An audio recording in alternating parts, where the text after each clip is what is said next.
On a visit to a Hawaiian volcano, a tourist loses his way. I made a grave error and I was really in trouble. In this vast, unforgiving environment, there's no chance of finding help. Guys, come on! To make it out alive, he must figure out how to cope before his mind and body give up. I was exhausted and injured. Fear that I may not survive this started settling in. His only companion? A camcorder. I want you to know I'll always be with you, always be watching over you.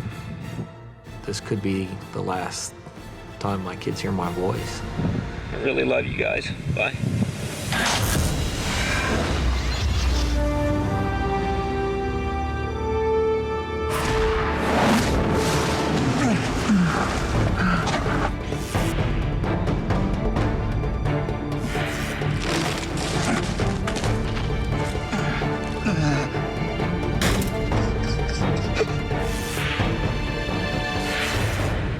Scared.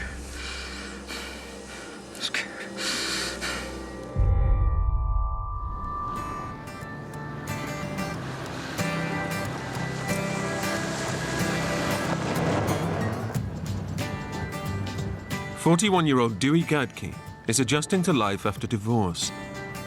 This holiday in Hawaii is one of the first he's taken without his family. When I went over there, I really feel like my life was in a transition. I went through a painful, difficult divorce, and I was in the midst of a bunch of change. Everything felt new in many ways. I think I was taking things less seriously and becoming much more exploratory, much more curious. Dewey's hoping that a week exploring the majestic scenery of Big Island will help him come to terms with the past and plan the future. That is amazing. Like every tourist, the must-see highlight of Dewey's trip to Hawaii is the spectacular Kilauea Volcano.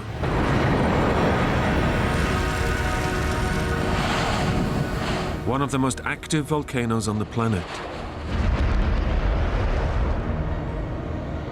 It's set in 300,000 acres of barren lava fields. Devoted father Dewey badly misses his two young daughters, Trina, aged 5, and Tara, 7, who live with their mother. Hey, Trina, Tara, it's your dad. This is the Kilauea Volcano I was telling you guys about. His kids couldn't come with him, so he's filming his holiday to share with them on his return. Ain't she amazing? And tonight, you will see her in her full fury. More later. But this trip to Kilauea is just a scout. Dewey plans to come back after dark when the volcano looks even more dramatic. My friends had told me that viewing of the volcano was much better at night because you can't see the lava in the bright sunlight.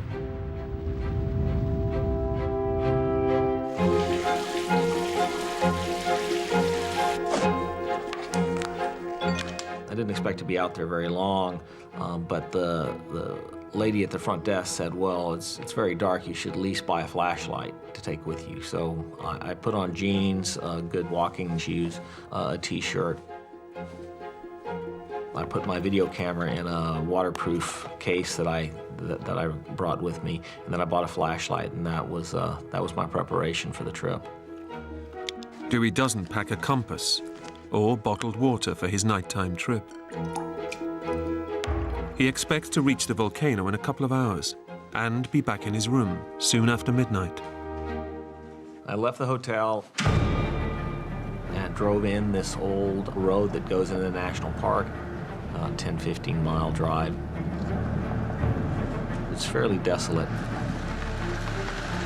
And then the road just dead ends.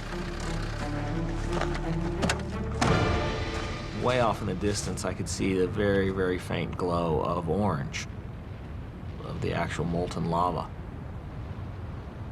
It was at that moment I started realizing that I had to be careful to get back to my car because there was no light on the car, there was no street lamps, nothing to identify the road. the moon was giving off a good bit of light, so I thought I'd be okay. I was prepared for a very short hike. The only two things I was carrying was a flashlight and my video camera, and there's no cell coverage down there. So I didn't even bother to take my cell phone. Dewey is confident he'll find his way back to the car, but he's failed to factor in the unfamiliar terrain and total lack of landmarks. I was just skipping from mound to mound, and there was a breeze. I felt great. It was a really, really pretty night.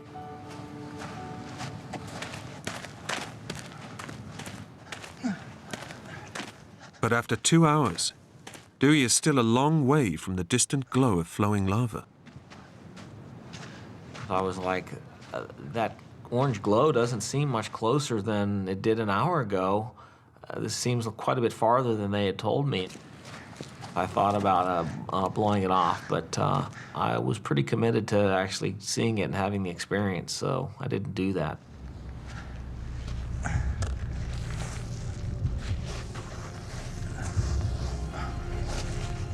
After a 3-hour hike, Dewey reaches one of Kilauea's active vents.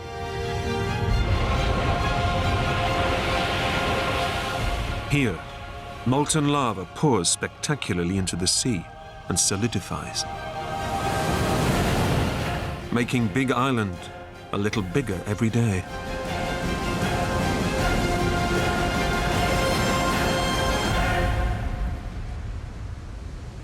The steam and the sense of the ocean and the boiling water was just immense.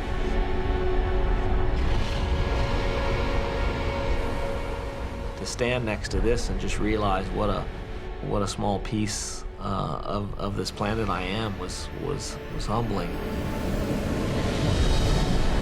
It was phenomenal. So I took my video camera out and I started filming it. And I really wanted to get closer to it, but I kept, based on my friends telling me that it runs under the ground and there's a thin crust and all this, I kept feeling the ground as I got closer, and it got very, very hot. I was afraid it would melt my shoes, and I was afraid I could break through, and so I didn't get as close as I wanted, but it was really fascinating. Hey, girls.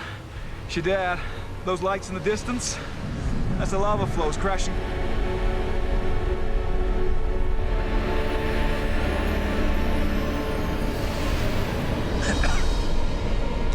I kind of doubt you can see anything. It's sort of like the landscape of the moon. It's the roughest, hardest terrains I've ever seen.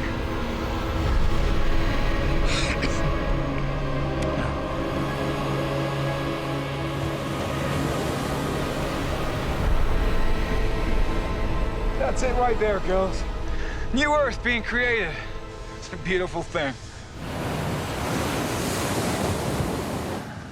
I watched the volcano for probably 20, 25 minutes, and then I was like, it's got to be late, and it's going to be very late when I get back to my car, so it's time to get headed back. But when Dewey looks for the trail he came in on, he can't find it. Undaunted, he decides to follow the coastline and then cut inland to hit the road where he'd parked his car. That was the plan. But just after Dewey sets out, The moon went down, or clouds came over. Basically, it got quite a bit darker. I think I was walking in less of a straight line. Surprisingly quickly, I hit a different texture of rock. It was, and I didn't know what it was, but instead of being this smooth, crunchy black dough, it was these large, white, crumbling boulders, and incredibly hard to walk on that stuff.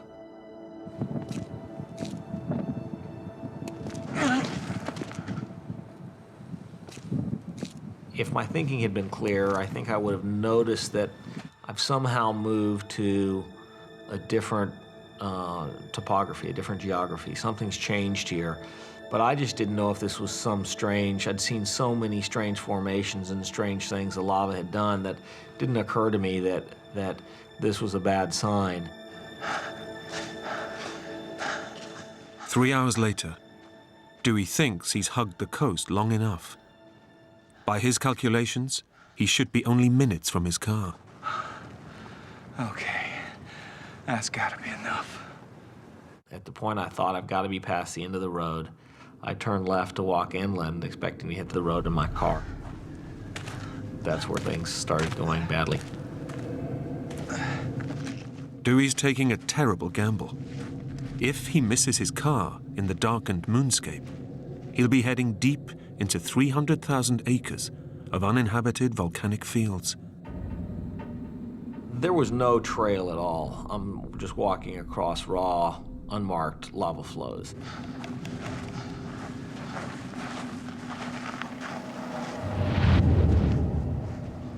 After 3 hours hiking inland, there's still no sign of his car. Dewey realizes he's lost. I'm just scared. I'm really scared. Hungry, thirsty, and all alone, he feels a desperate urge to talk to someone, even if it's only his camcorder. Well, it's getting late, and I'm dehydrated and lost. I had a plan to head up the coast and cut across the road. Obviously, the road's a lot further than I thought. But he's confident that with the dawn, he'll be able to find his car. When the sun comes up, I can see just this vast area. The lava seems to go on forever. Dewey thought that daylight would help him regain his bearings. Instead, he's confronted with an alien, featureless landscape.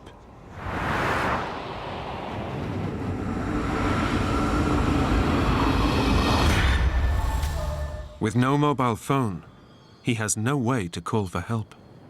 I didn't see any signs of humanity at all.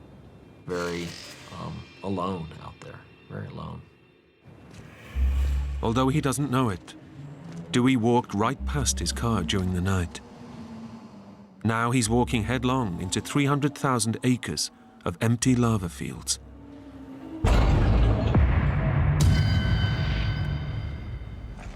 Dewey breaks out his camcorder. Recording a video diary for his daughters at least gives him someone to talk to. Well, I can't find the road. I've circled, I must have walked 5-6 miles of absolute hell. I just can't work out how you get to this spot without having crossed the road. I don't think I'll be hiking without a compass again.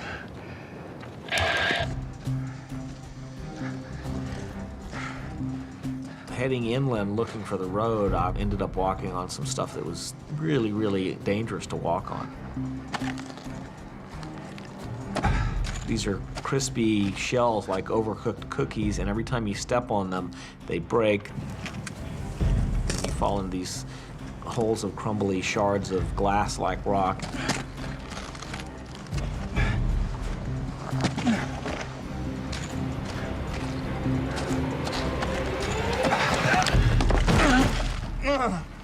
A shard of volcanic rock has ripped Dewey's arm open.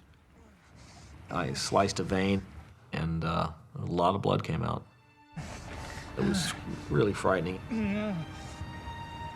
Dewey has nothing to bandage his wound with. Instead, he clamps it with his hand and hopes the bleeding will stop. I was exhausted and injured and been walking all night, been falling, scraped and cut. Physically, was not in good shape at that point.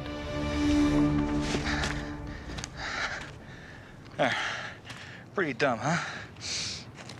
Well, I just want you guys to know that I'm working really hard to get back to you. Well, this is what I've been walking on all night. It's the roughest, nastiest terrain I've ever walked on. Miles and miles and miles of this stuff. Far as the eye can see. Really nasty terrain.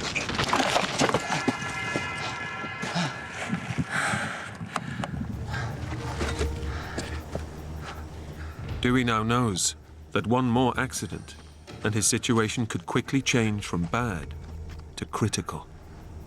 Worse, it looks as though he's still miles from safety. I didn't see any signs of humanity at all. Very vast, very alone out there, very alone. Shortly after noon that first day, I really started seeing my thinking go bad. I would get confused that I was seeing terrain I'd seen before. I started wondering if I was walking in circles. I don't think my mind was working that well. I can't explain it, but at least for the first several hours of the day, I remained very stubbornly, foolishly attached to this idea that the road was ahead of me. But then, Dewey hears something. I had a helicopter coming straight toward me. If Dewey's hotel reported him missing, this could be a search helicopter. Hey! Over here! Hey! Guys! But he has only seconds to try and get noticed. A mirror attached to his camera bag may be his salvation. Come on, guys. You can see me. Come on.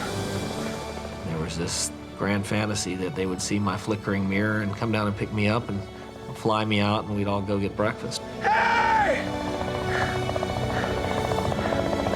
Over here! Hey! But it wasn't playing out that way.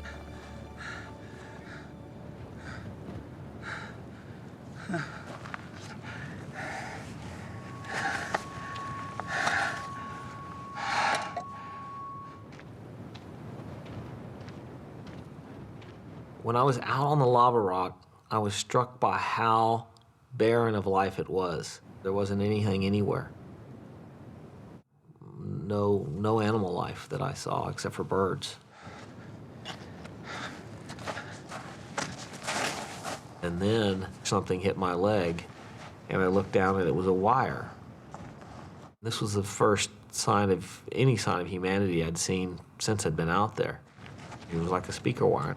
I traced it back and found a metal plate with reflector, like you'd see on the back of a bicycle. My mirror's not working, and I'm not getting seen. If I use this wire and these reflectors and make a belt and wear it, it might make me a little more visible.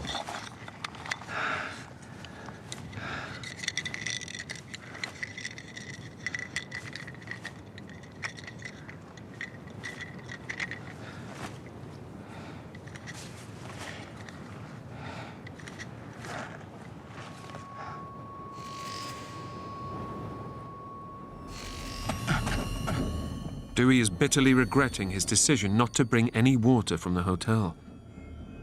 And as the temperature soars beyond 30 Celsius, the furnace-like heat of the lava fields is making him dangerously dehydrated. He's now feeling dizzy and nauseous.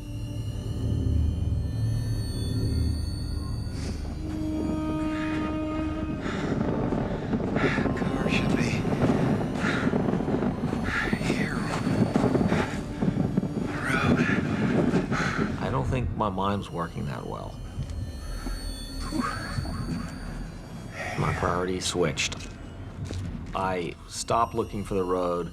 I started looking for water.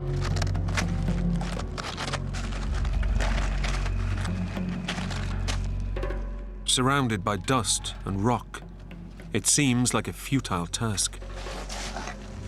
But astonishingly, over the next ridge, his luck finally changes. Dewey spots an oasis, which must mean water. The landscape's incredibly barren, incredibly open, and then there are these little oases of very dense jungle springing up.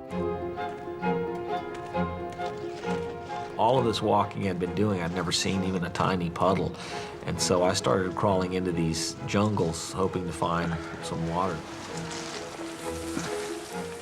Inside the jungle, the variety of plant life is just unbelievable. There's trees, there's grasses, there's palms, there's everything you can imagine.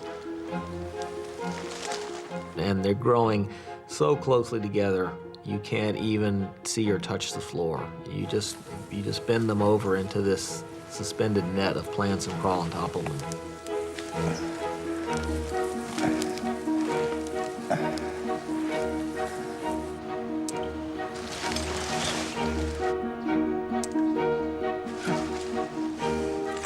But just as Dewey gets his first taste of water in nearly 12 hours,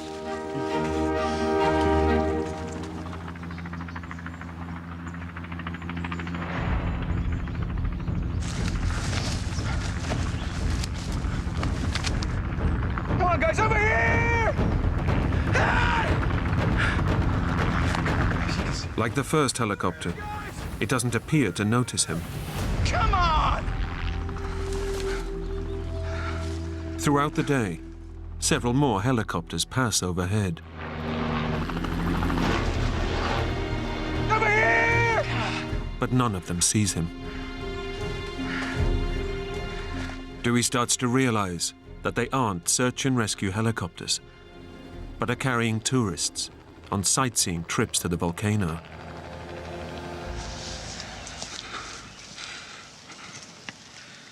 Mad with thirst, he's torn between trying to attract their attention and finding life-saving water. At that point, I started doing schizophrenic back and forth. And I would crawl as fast as I could to get out where I could reflect the mirror at them. And then as soon as that didn't work and they were gone, I'd crawl back in again to try to find moisture.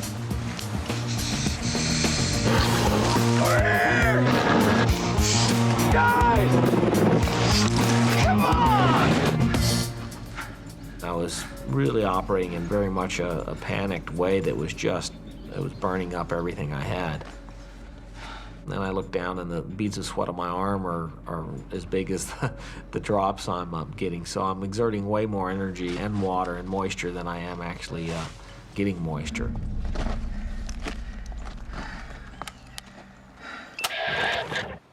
I flashed my mirror at probably 12 helicopters today, and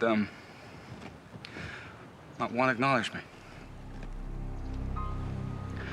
I don't think anyone's looking for me.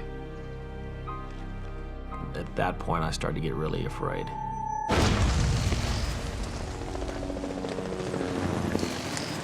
I can't do two things at once.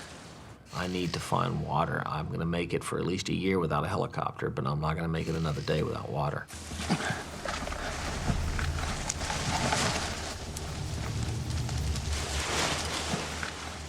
In the small oasis, plants are thriving.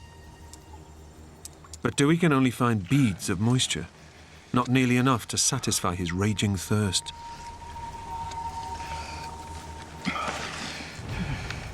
I see this very large drop of water. I'm leaning over to try to reach it, and as I do, I'm supporting myself from falling by pushing on the edge of a tree with my left hand. And I was like, something feels strange. And there's a green moss growing on the side of the tree. I tore some of it off and squeezed it. A trickle of water ran out. I did hold the water in my mouth as a test to see if there was anything acidy or burning that felt like it might be poisonous.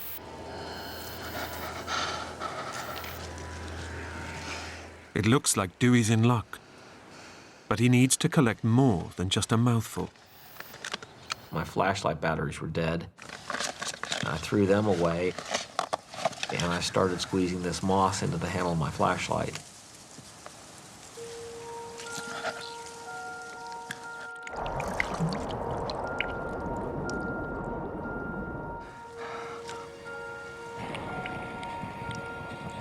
It wasn't exactly, clean, delicious water, but I was pretty happy that I'd actually found it. That gave me some confidence. It improved my thinking and my sense of hope. I don't think I was completely dancing for joy yet, but I was encouraged. I actually had found a source of water. That was the life-saving moment for me.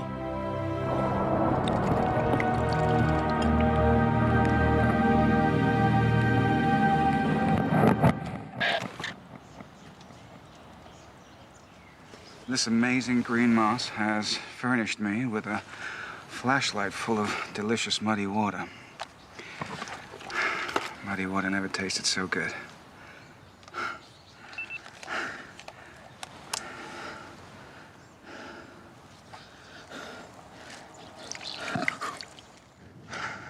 The small oasis has saved Dewey's life, for now.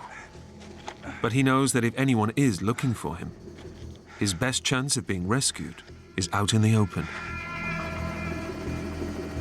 In fact, Dewey's hotel has raised the alarm, and an air search and rescue is now on.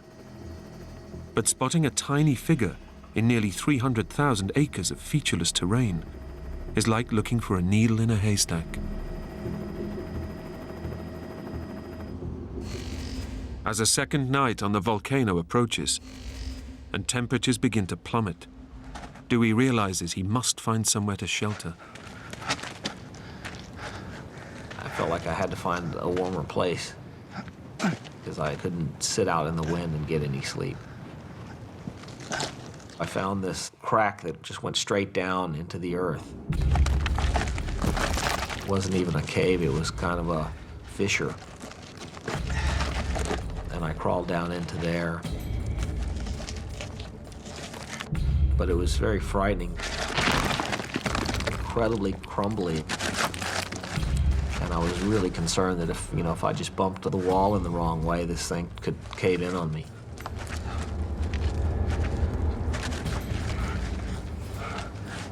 I was just nervous about it, but I felt like I had to be out of the wind because the wind had gotten stronger and it was getting chillier. Dewey now faces the grim hours ahead, knowing that at any moment, his shelter could become his grave. It was straight down into the ground.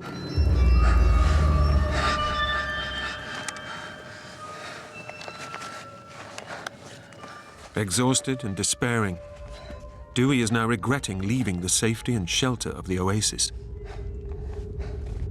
All he can do is pray he can survive till morning.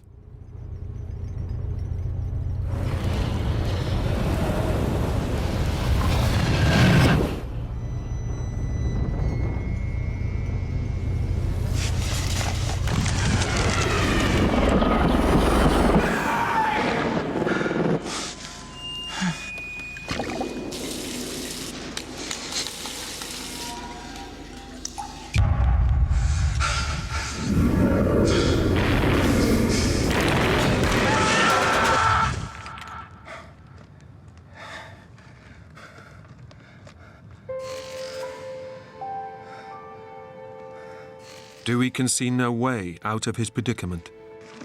Hungry, dehydrated, and demoralized, his video messages are becoming increasingly desperate. In the beginning, the camera was really a solace to me. It was comforting to actually have something to talk to. Kids, hi. It's your dad again. But by the third day, some real grounded fear that I may not survive this started settling in. I'm so sorry to let you down, but I'm in real trouble here. Truth be told, I don't know what to do. I just don't know what to do. Dewey's beginning to think that he may not make it out alive.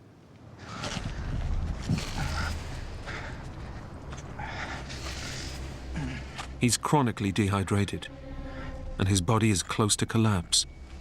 At this point, I'm really not walking well. My balance is off, my leg's injured. I had this sprained ankle that I'd turned, 3 or 4 times. I was really sick of turning that. I had so many cuts and blisters and things going on my feet. I felt like If I keep walking on these rocks, collapsing and falling, I'm going to break a leg and die. You're gonna kill yourself like this, Dewey. Dewey needs to get water, and soon. That means finding another oasis. In temperatures approaching 40 Celsius, his body is losing over 3 liters of fluid a day. And Dewey's brain is starting to suffer the effects of serious dehydration. I don't know that I can articulate exactly how dehydration felt. A fuzzy, unclear way of thinking. Thinking I'm walking in circles. Dry mouth. Seeing things.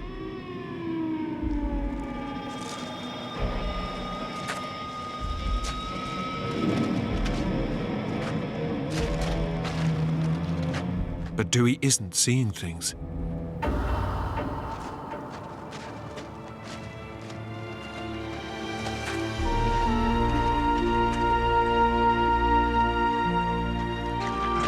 He's found water, just in time.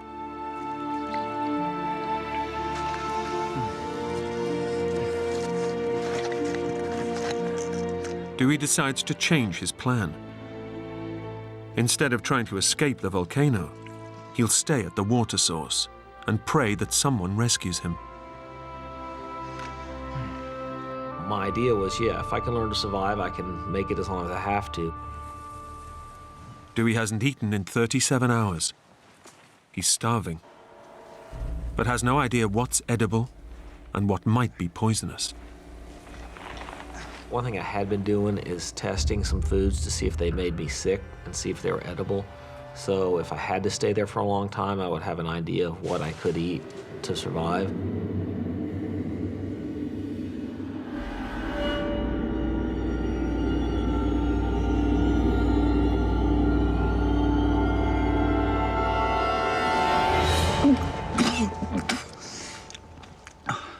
Guess that one's a no.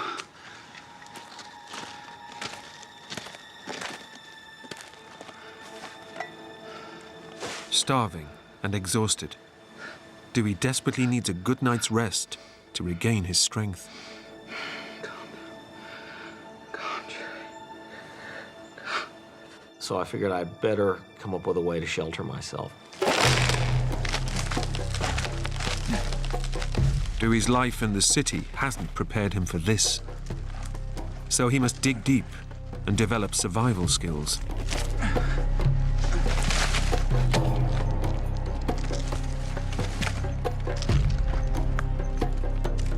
I found some reeds that I could bend into a dome shape and shove them into the mud. And then pile stuff on top. That afternoon, I made a rudimentary little hut that I could crawl into. It was very, very flimsy.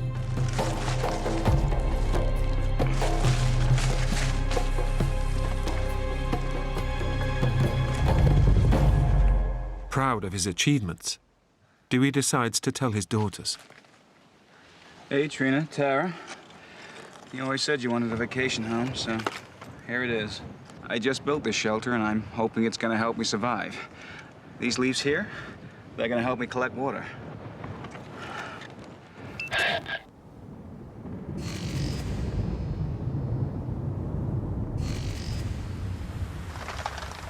In the night, rain begins to fall.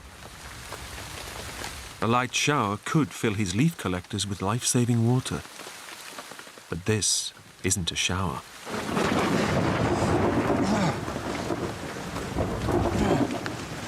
The worst thing about the whole time out there was the nights. The wind cut right through my shelter, and it was just absolutely freezing. It was not well insulated. I hadn't put a door on it. Being in the wind and the rain and bugs crawling on me and not being able to move because I'd knocked down my shelter. That was the hardest thing for me. I shivered the whole night, and it wasn't a mild shiver. I shivered like deep muscle shiver.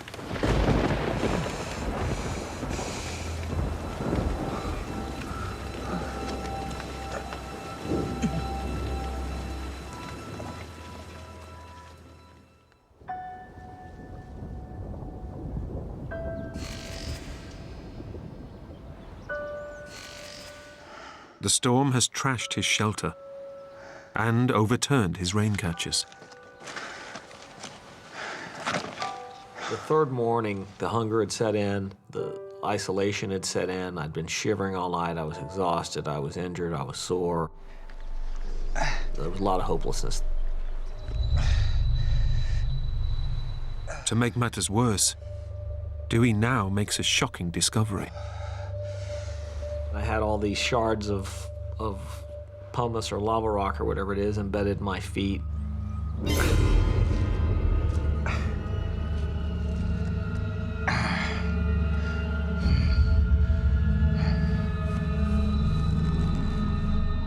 There was some pussiness to it, and there was kind of a reddish line, and it was really sore.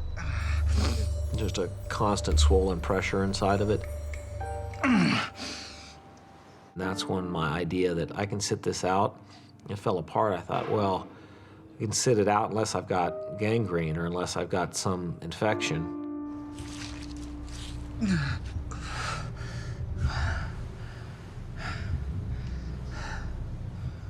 felt really real. You know, it felt really right up against the edge of existence at that point.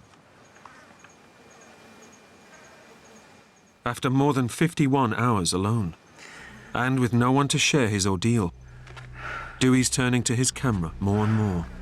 I hope you guys are proud of me.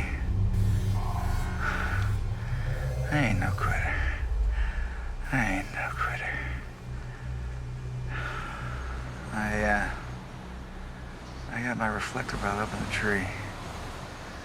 But, as you can see, it ain't doing me no good.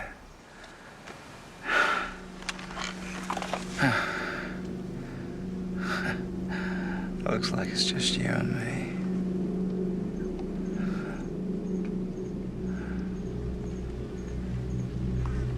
Unknown to Dewey, search and rescue helicopters are out looking for him.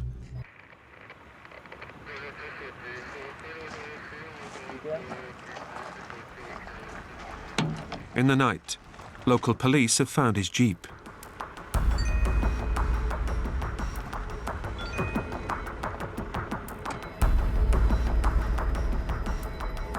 But after 3 days, scouring 300,000 acres of volcanic fields, they're starting to think he hasn't survived.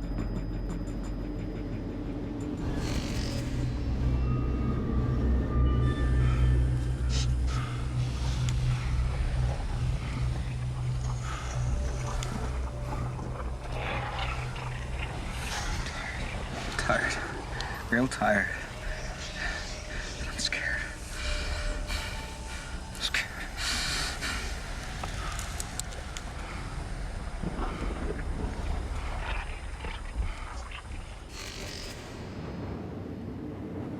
By morning, Dewey's hit rock bottom, and the infection in his foot is spreading.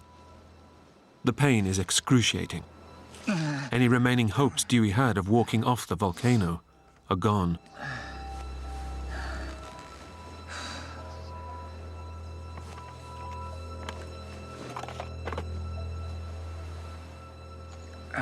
My foot is pretty badly blistered, and I'm pussing.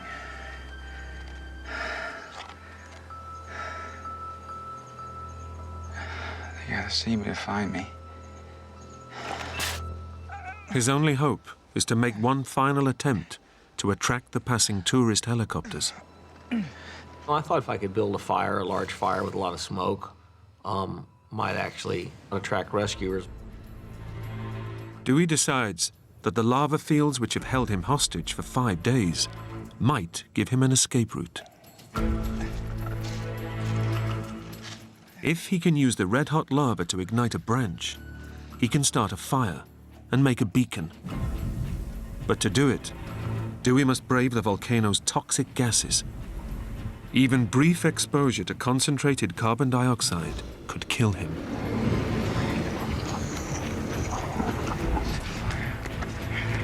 Signal. Rescue me.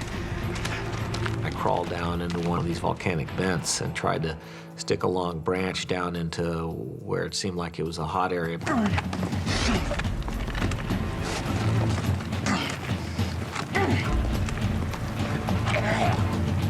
Light, son.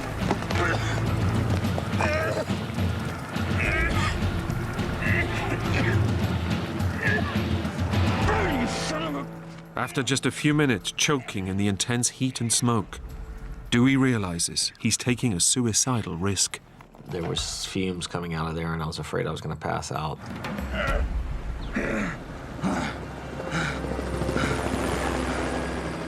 It's a bitter blow. Tourist helicopters continue to fly by, and Dewey still has no way of attracting their attention.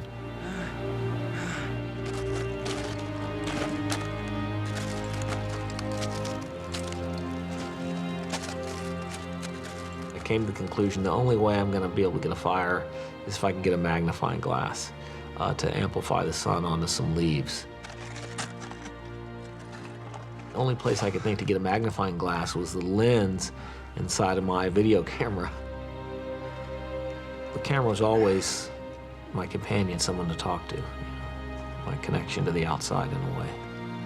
Talking to it every day was a solace to me. It was comforting, so I didn't want to smash it. Before destroying the only companion he's had, Dewey decides to record one final message to his daughters.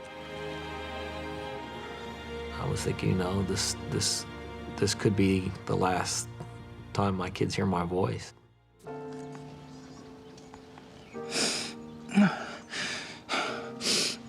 My name is Dewey Gadki, and this is my final will and testament. I'm realizing how much pain I'm putting my family through, and I just want to say, guys, I'm sorry I was stupid and reckless. I was feeling for my kids if they had to grow up, you know, without me. Trina and Tara, if I don't make it back, guys, I am so sorry. I want you to know I'll always be with you, always be watching over you. It was a pretty emotional process of saying goodbye. If this is my time and place, it's a really beautiful place. But I'm going to do my best to get back to you guys. I'm not quitting. I really love you guys. Bye.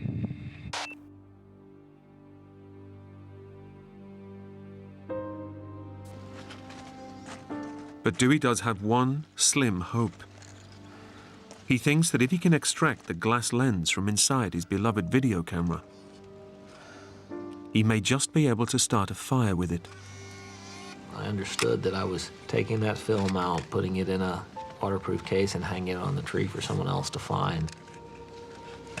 For somebody to find after I was dead. Dewey feels that his camera is the one thing that's kept him sane. Destroying it is almost more than he can bear.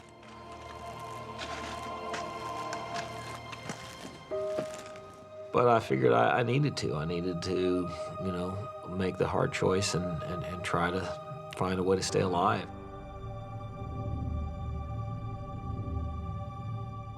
To get to the lens, he has to smash the camera. The problem is, he risks smashing the lens too. I got some big rocks and started trying to break my camera open.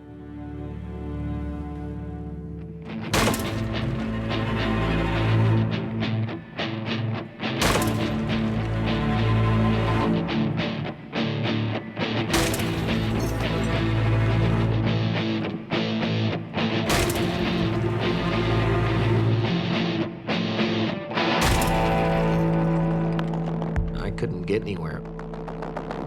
The lens just won't come loose. If I hit it too hard with too big of a rock, I would have crushed the glass, and it was just a painful effort.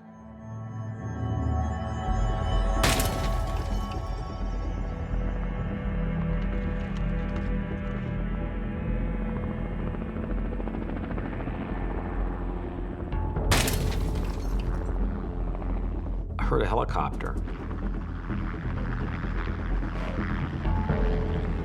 But it's yet another tourist group, checking out the volcano, not looking for him. I decided, well, they're ignoring me. There's no point in getting up and flashing my mirror.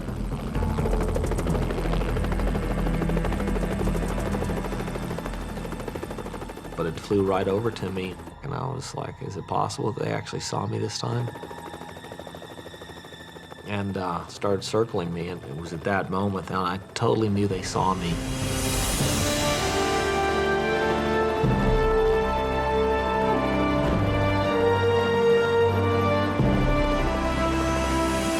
Incredibly, one of the tourists was able to capture on camera the moment of Dewey's discovery.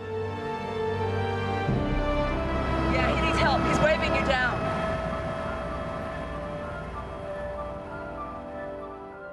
And it was at that moment I really started crying. I was alive after 5 days.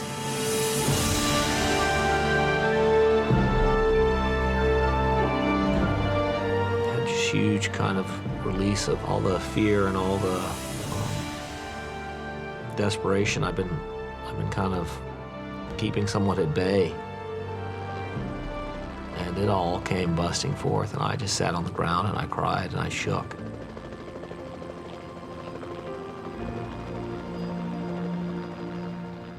Nearly 90 hours after his ordeal began, Dewey was airlifted to hospital, where he was treated for his injuries and severe dehydration.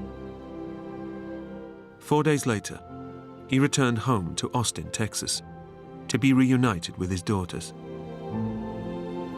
Absolutely the biggest thing behind my will to live was my kids, wanting to get back to them and not wanting them to have to grow up without a father.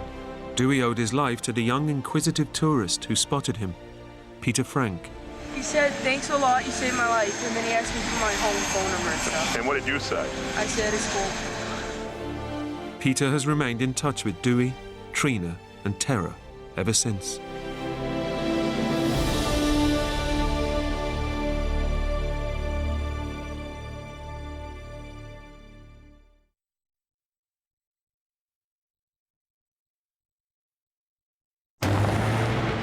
A retired couple are enjoying a day out in the New Mexico backcountry. You didn't have control of anything. You were rolling. But when a stroke of bad luck leaves them stranded in a hostile environment, there was no human life around. We were it.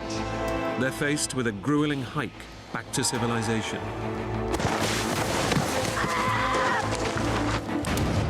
They dropped.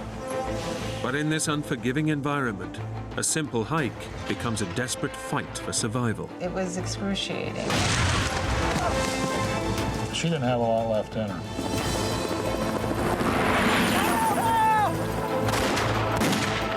I just felt like I had to save her.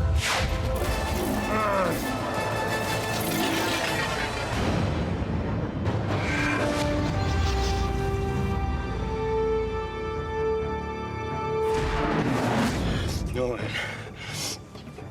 I'm not leaving you. You're the only one that can get us out of here.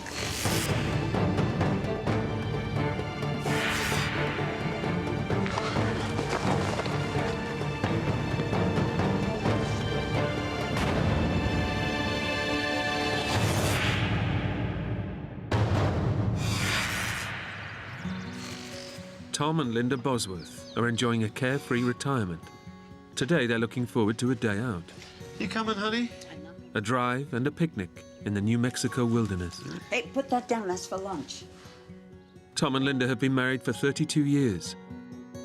Their lifetime of shared adventures stretches back to the 70s, when they met on a skiing holiday in Aspen. He was really nice. He was not a phony, and he was cute. I thought she was very nice looking, number one. I thought she had a fantastic personality. That smile of hers was a knockout. You're not ready in 5. I'm going. Vietnam veteran Tom has spent a lifetime working in the car industry and his leisure time racing cars. He's still got the bug, He's just finished rebuilding a second-hand Jeep.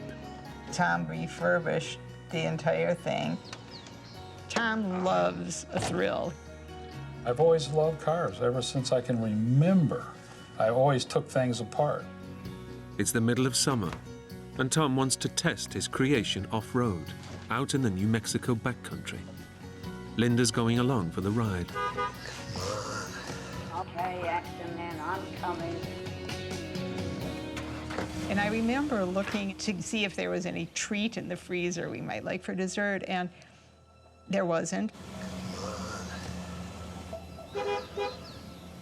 But I looked at that big water jug we had frozen, and I thought, oh, maybe I should take that. And I thought, oh no, I've got enough with me.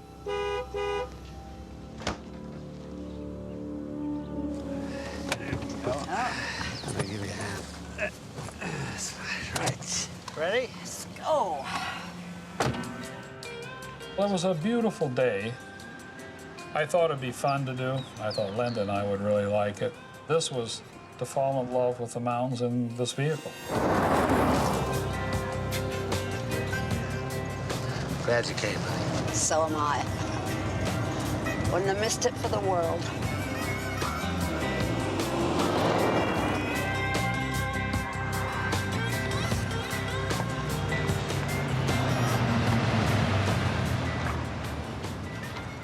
Tom and Linda make a quick pit stop for petrol en route to the mountains.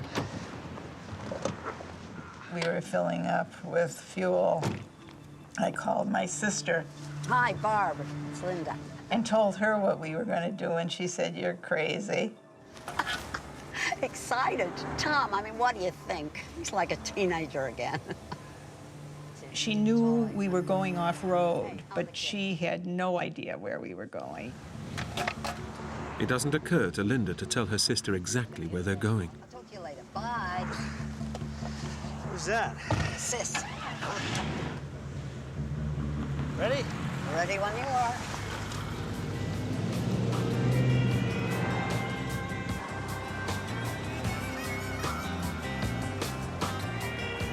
It was exciting to think this is really our exciting trip. We were thrilled to be able to do it. Their destination is a network of rugged trails in the Burro Mountains, in the heart of the vast and remote Gila National Forest.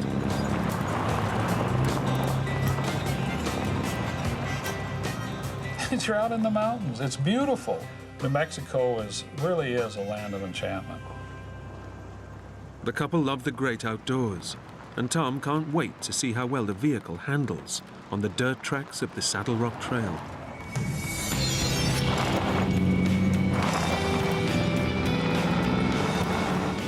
The whole thing was exciting for me, and I kept saying, Linda, how do you like this? It's great.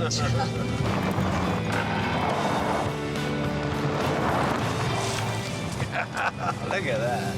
I was giggling a lot because it was fun. She was smiling and excited. From that, I was excited.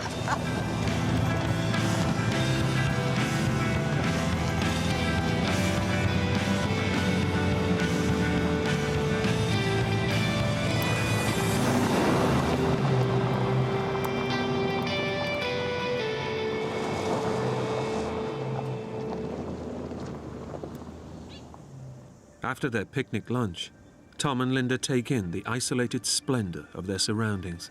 Pretty special, isn't it? Beautiful. There were trees around. You get a lot of shadows from the sun. It was beautiful, just beautiful place. They've both enjoyed bumping over the backcountry trails. Now Tom's itching to see how his rebuilt Jeep handles even tougher terrain. Oh, Linda, come here a minute. Tom had a map. Wasn't a perfect map, but I felt very confident. I definitely encouraged him to keep going. Okay. Let's really test this baby out. Tom's chosen a route that will take them way off the main trails, into the empty heart of the wilderness. It was exciting. The trees were hitting us. The terrain was, oh my gosh, we were bumping and bumping. Kind of a roller coaster ride. I was piloting the craft like I always do. She had total confidence in me. Oh, that was close. I said to Tom, thank gosh, it's you driving.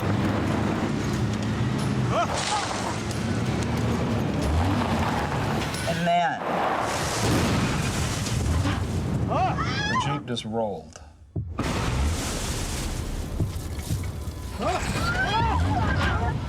it was scary.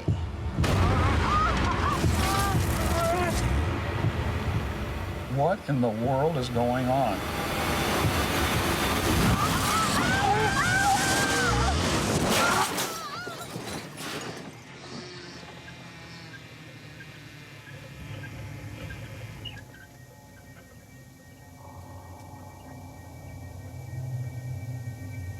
Linda, are you okay? I'm laying there with my elbow on the ground, looking up at my wife and feeling fear. Linda, you okay? Tom was anxious that I was okay, but I said quickly, I'm okay. By some miracle, neither of them is badly hurt, but the danger isn't over. First thought that came to my mind is, are we going to catch on fire? Car expert Tom is worried that a stray spark from the vehicle's electrics might ignite leaking fuel or even trigger an explosion. Quick, we gotta get out of here. I wanted to get us both out. Linda is badly shaken and entangled in her seatbelt. I'll go first, and then I'll pull you out, okay? Okay. But Tom must get free before he can pull her out.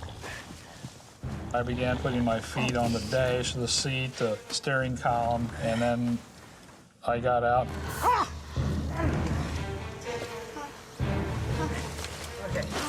Yeah, get me out. Okay, honey.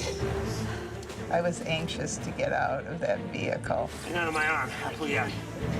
Stay on the side. Don't let go of me. Don't let go. No, I got you. Come. Got it? Yeah. Yeah, that.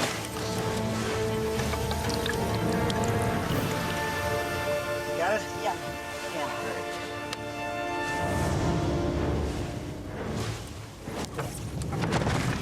Okay, honey, quick. Get your clothes. I got you. Pull it. That hurt. Oh. Okay, quick, let's get out of here.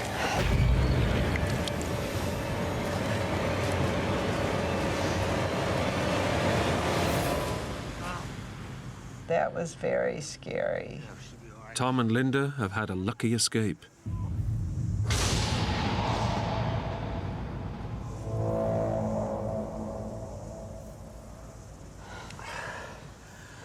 Kilometers from anywhere, the Jeep is their only way out of this fix. Yeah.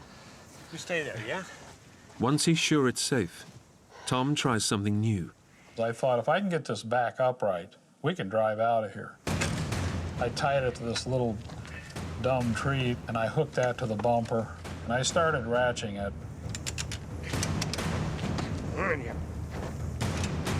The vehicle was teetering a little, not very much, but a little. And I thought, gosh, if I can just get it to that point, it would fall, come right back. Tom was exerting himself and trying very hard to get that vehicle to move.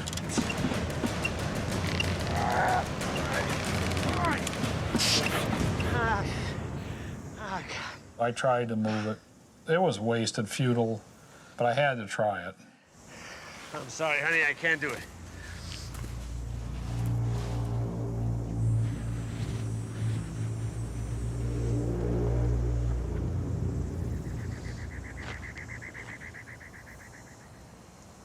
Anything? Nope. Me neither. The Burro Mountains all around them block out any mobile phone signal. There was a phone there with a slash through it. It was totally nothing. Did you tell your sister we were out here?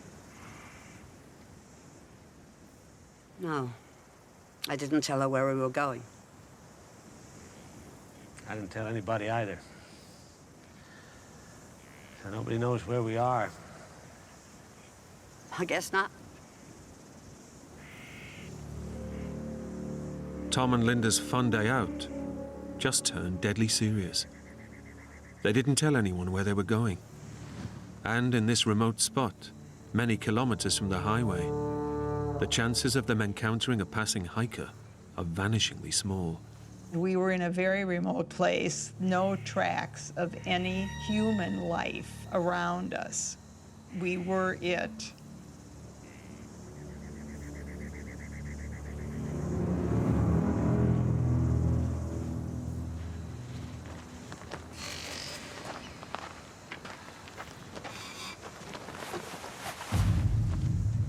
I said to Tom, we're not going to have enough water.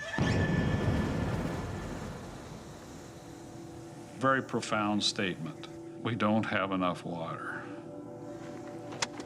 The 2 bottles of water Linda brought for lunch are nearly empty. I remember that fleeting thought that I had.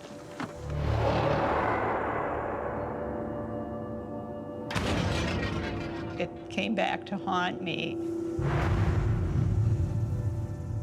The temperature is in the 30s and rising. Tom and Linda know that if they stay put, they'll run out of water within hours. It was a real conundrum for me. I knew the rule. You should stay with the Jeep. In this heat, the 30-kilometer uphill hike back to the highway would be tough enough for youngsters, let alone a couple in their late 60s. Tom comes up with a plan. The Gila River was below us somewhere. I didn't know for sure where.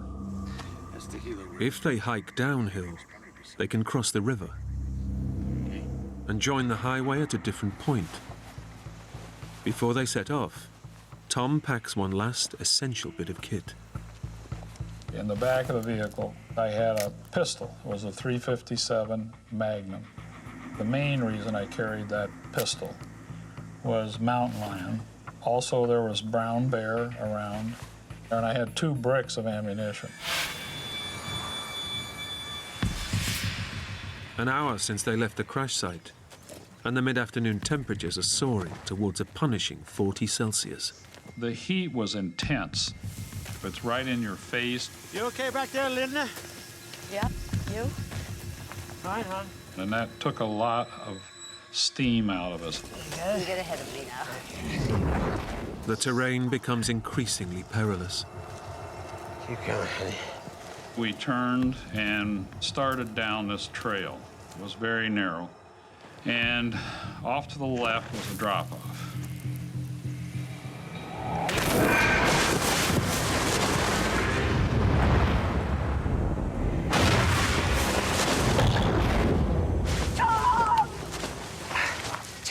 I'm okay. Oh, that's fine. As the brush thickens, Tom and Linda are all too aware of the risk of stepping on a rattlesnake.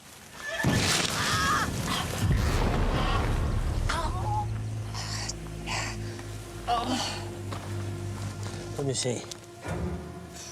The cut was deep, and it was stinging, and lots of blood was coming out. I got something for that.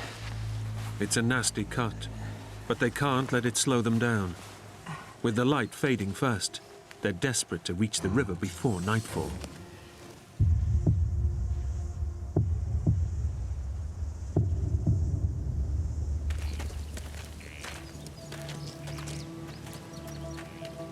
Three hours later, they hear the sound they've been praying for.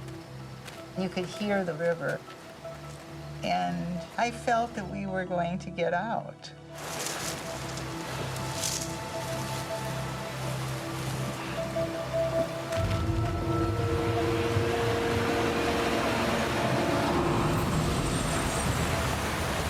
This is not good.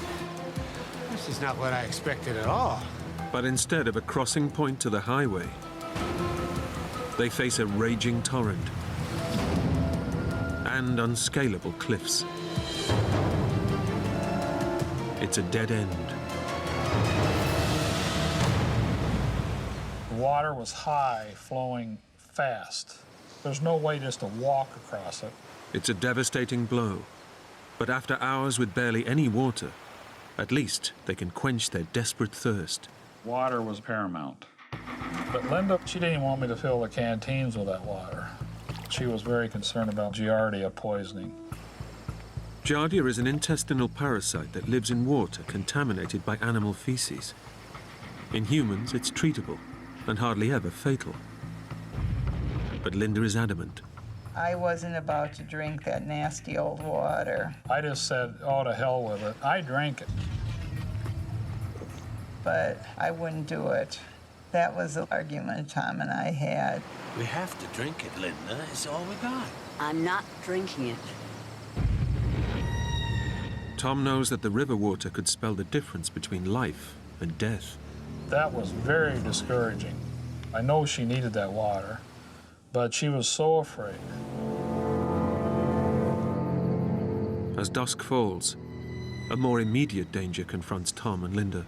It's not looking good. At that point, we were a little scared because animals can smell that blood. Linda's cut leg makes them a target. Nocturnal predators like wolves and bears are starting to stir. I was very, very scared. There were footprints, but not human footprints.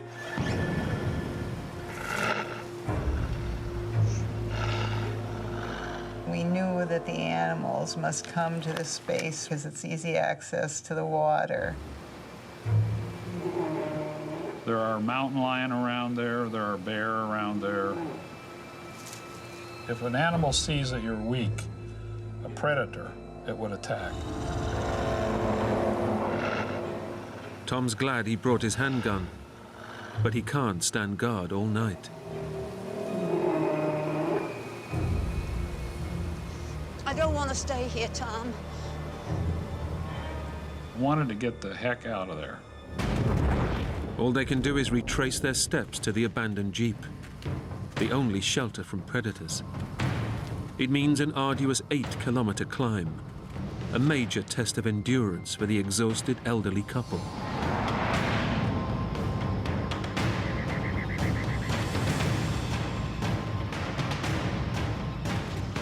We really wanted to get back to that Jeep.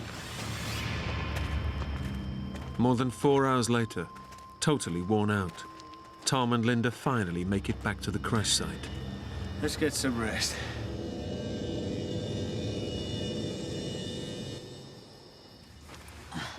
The overturned Jeep offers them protection, but little comfort. We were tired, but only one person could lay stretched out. Tom is beginning to face up to the enormity of their predicament. Escape is as far away as ever, and he knows he's put his 67-year-old wife into a life-threatening situation. I began to realize I love this woman. You have to take care of her. I was very worried about her. Don't worry, Tom. You'll be fine. I started feeling guilty. I purchased the vehicle. I was the one behind it, and here we were out there in the wilderness.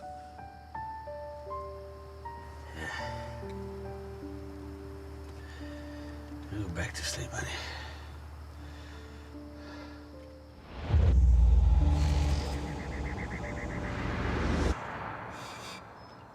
By dawn, Tom has hatched a plan. There's only one option: a 30-kilometer uphill hike back to where they left the highway. For two people in their late 60s, it's a huge challenge. They must get going before it gets too hot. I was starting to get anxious to get going. You all right? Just wait here. Linda, we've got to go. Whatever it is, just leave it. I wrote a note. I wanted people to know that we were 67 and 68 years old, and we were out of food, we were out of water.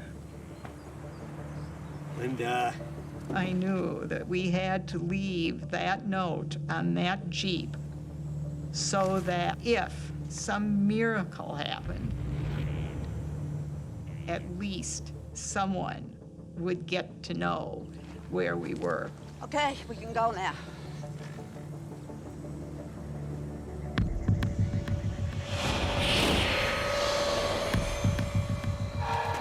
By late morning, the temperature is already up in the 30s. As we were walking, it was just thick, hot. It's just hotter than blazes. Tom and Linda are exhausted and desperately thirsty, making every step an enormous effort.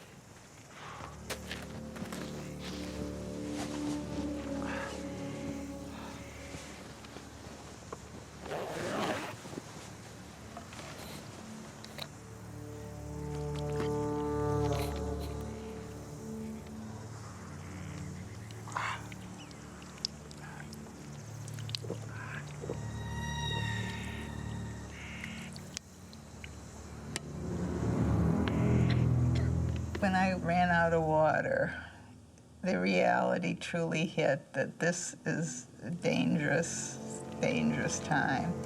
Yeah. Have some of mine. I was devastated because I was going to have to share some of Tom's Giardia water. Linda has so far refused to drink the river water Tom collected, fearing it contains parasites. I had the little sip to get my tongue wet, and I spit the rest of it out. I said, Linda, don't waste that water. You're going to need that water. I was very worried about her for that.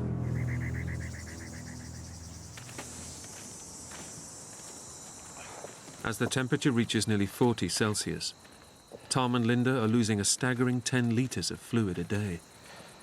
If they don't get water soon, they could die here.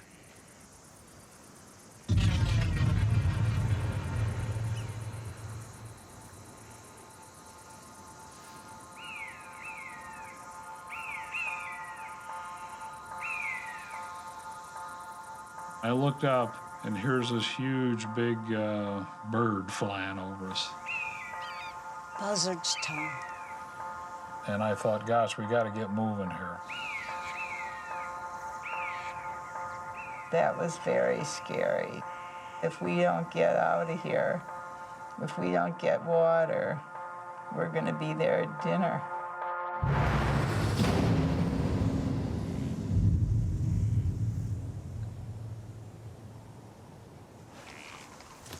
After 4 hours of hiking, Tom and Linda are utterly exhausted.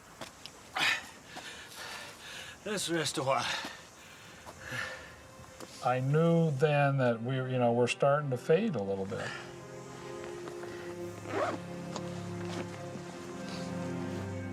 Their river water is agonizingly close to running out. Tom knows it's vital that Linda drinks what's left of the precious fluid.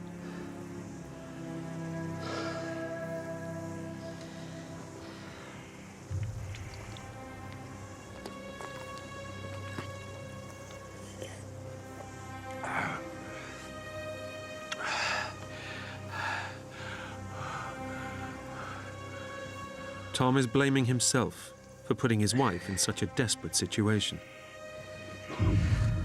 Linda was innocent. She was going for the ride. And I felt guilty about that. I'm so sorry, Linda. I'm so sorry, honey.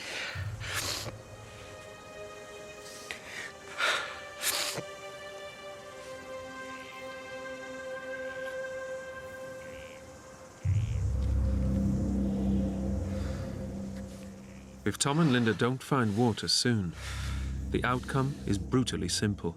No water meant death.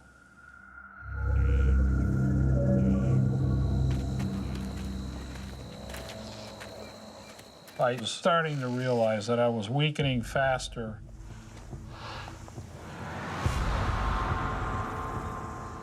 Suddenly, amid the scrub, Tom sees something. There was this huge, big prickly pear plant.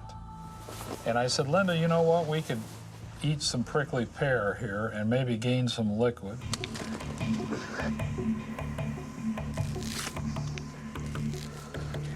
We were excited to find the prickly pear cactus. This is great. Linda didn't consume all that much. But Tom cannot get enough of the prickly pear. I just ate the whole thing. It's a small but welcome injection of fluid. At first, we were elated. We were both joking about how good we felt.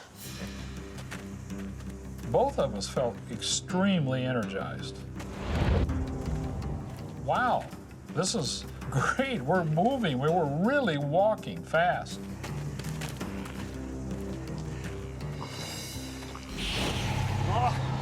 But then I started feeling my stomach, and I said, Linda, I have to stop. I had major diarrhea. Tom. After the diarrhea bout, Tom did seem, if not broken, just withered. And I just felt so terrible for him. He apologized for being sick. He didn't have to.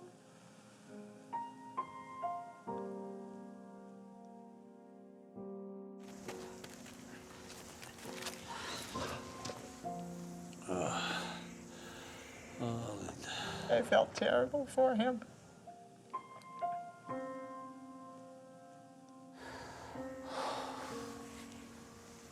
So sorry. It was the most ill I've ever seen Tom.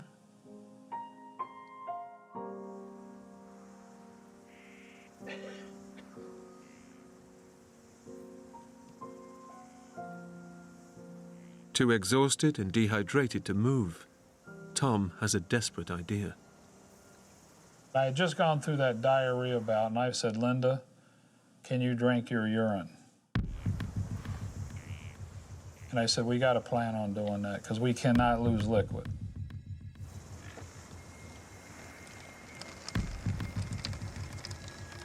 It's a drastic measure, but one they hope might just keep them alive.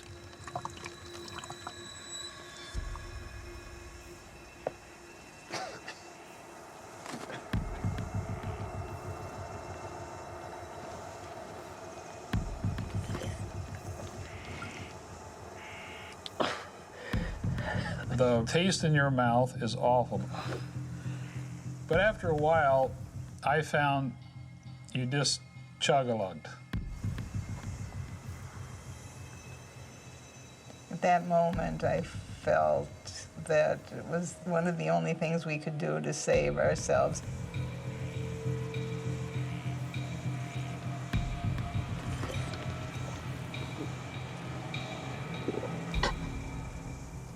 I didn't feel like an animal. I just felt like a desperate person.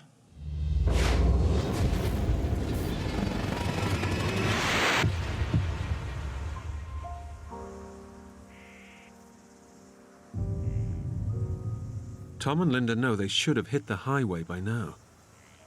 If they've drifted off course, they could be heading even deeper into the wilderness. Tom, look up there. Look up on the ridge. Hey! Down here! There were two distinct colors up there, and I realized they were shirts of two different people. We need help! Help! We're dying down here! Help! Hey! I remember yelling, help us, we're dying. We need help! Help! Help! We're dying! Bam, bam, bam. Help!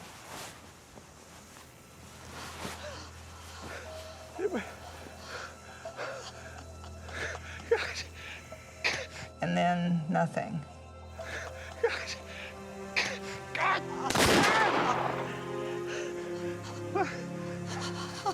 It was very crushing because there is our lives right in front of us. We're saved if those two people would just do something, and they didn't. It's a devastating blow. Whoever they are, the passers-by have ignored an elderly couple in trouble. This callous act could have signed their death warrant.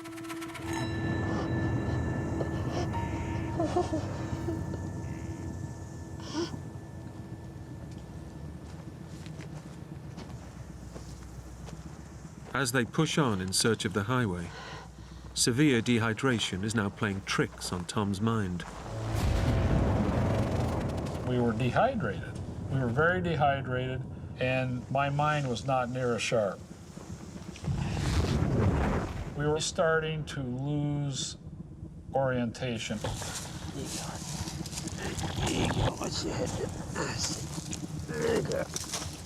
I could feel my logic is not as sharp and quick as it was.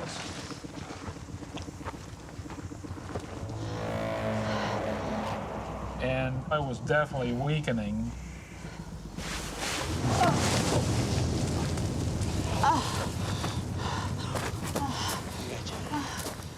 But Linda is even weaker.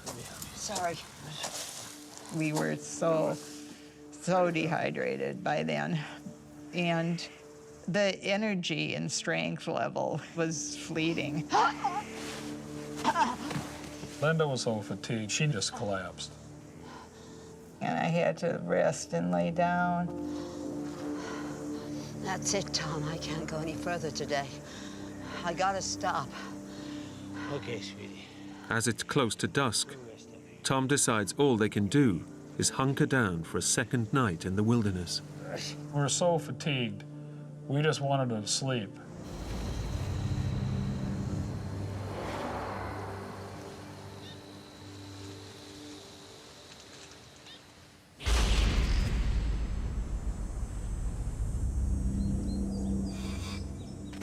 Tom and Linda have survived another grueling night. But Tom is desperately worried about his wife. By late morning, as temperatures soar into the 30s, it's clear that Linda is in serious trouble. I could see she was really struggling. It took a lot of strength for her to keep going.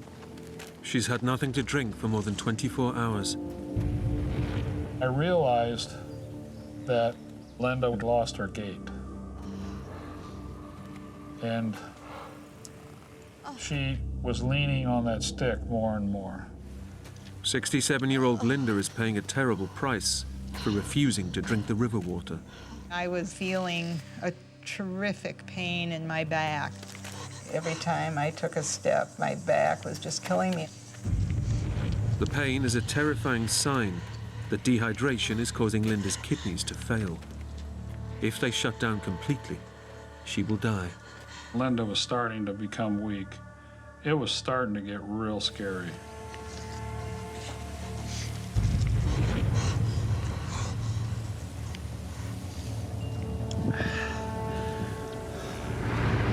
Then, Tom starts to recognize the terrain.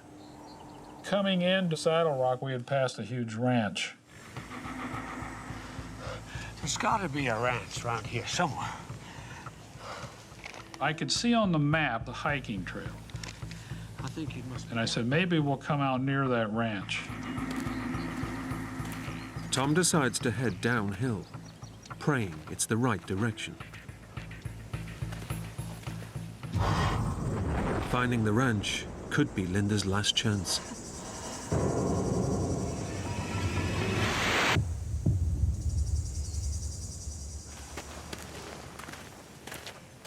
Then, amid the dry, colorless scrub, Tom spots a flash of vivid green. There's green grass. You could feel moisture. You could put your hand on the ground and it was wet.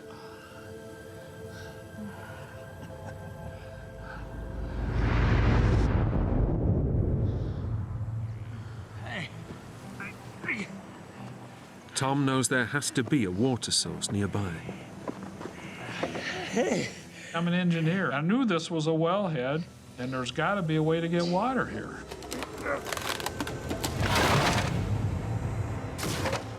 Oh, please, let there be water here. Hey. I thought, this is it. We're going to have water. We're going to have water. Something had to be running somewhere. Please. please let us get to that water. This is crazy. The well is probably for watering livestock, but he can't find a way to the water.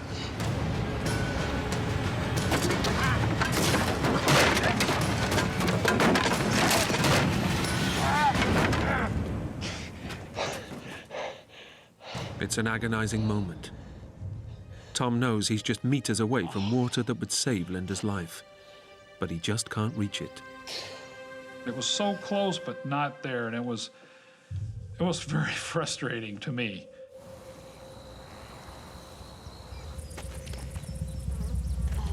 It's 72 hours since Tom and Linda got stranded in the baking heat of the wilderness. There's no sign of the hoped-for ranch, and every step Linda takes is now pure agony. As her kidneys start to shut down, she's literally dying from dehydration. I could hear her behind me. And I would walk and I'd have to turn, she'd be a good distance behind me. That stick was in the ground. That's when I knew we were in real trouble. The pain in my back was terrible. It was excruciating. I realized that she didn't have a lot left in her.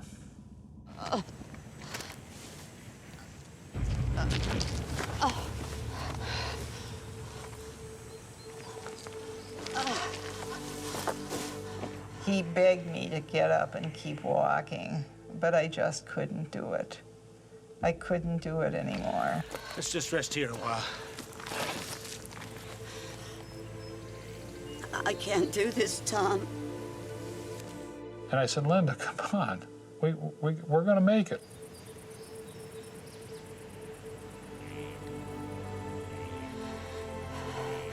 I'm slowing you down.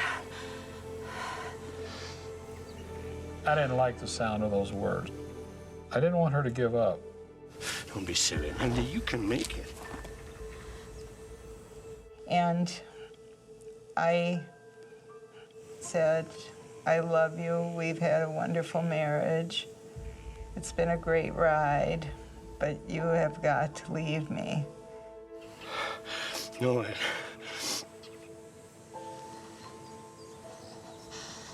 Tom, you gotta go on alone. And she kept encouraging me. She says, you gotta go. You've gotta find someone or water. Go, go, go. Two of us can't die. Okay. I loved that moment. I didn't want to leave her.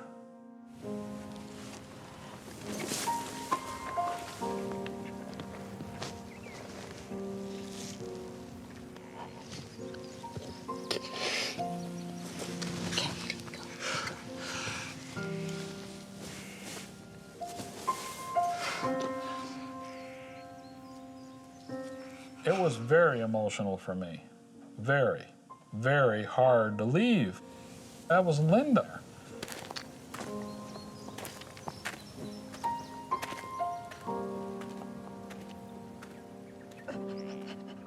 I had to go. There was no choice.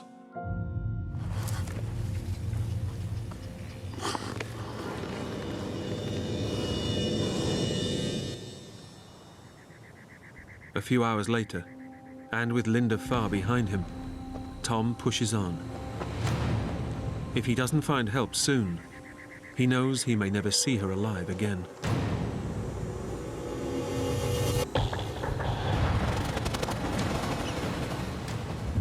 I don't know how much further I went. But now Tom is in trouble too.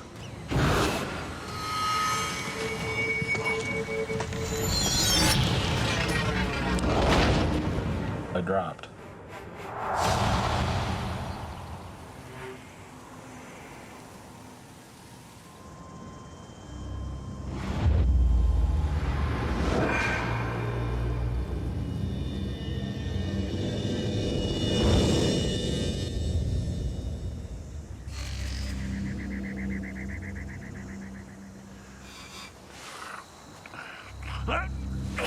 When I woke up, my face was straight into the sand. My nose was just buried in the sand. It was all over my face. Tom has slept the whole night, losing vital hours that could spell the difference between life and death for Linda. That really scared me. I just felt like I had to save her. So I kept moving.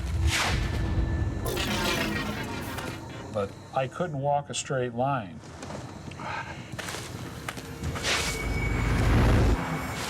I felt drunk like it. I staggered. I was losing it.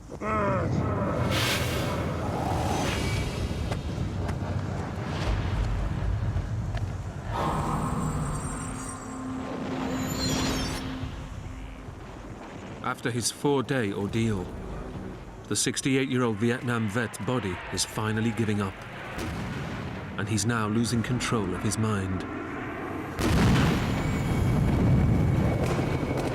I've never experienced anything like that in Vietnam. Never, ever, ever. I felt very close to death.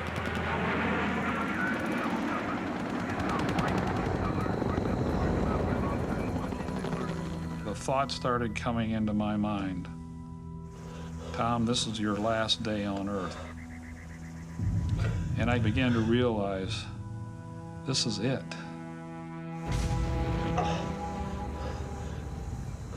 And I dropped to my knees and I put my hands like this. And I prayed to God. God, I'm at the bottom of my life. Please help me. Please help me. And I know that you and Linda don't always see eye to eye, but please save her too.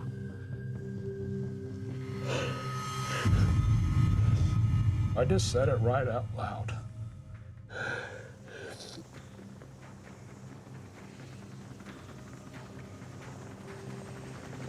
And I heard a whoop, whoop, whoop.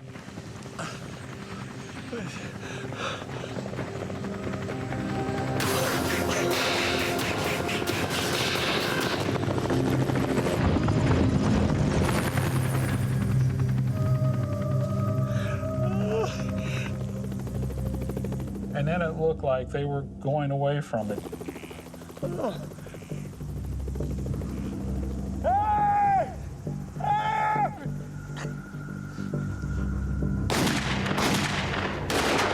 So I fired 3 shots in the air.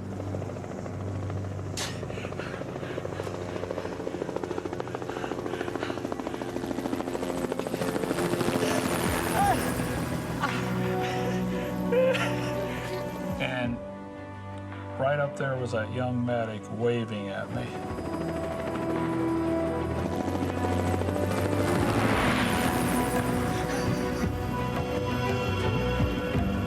It was a miracle. God had answered my prayer.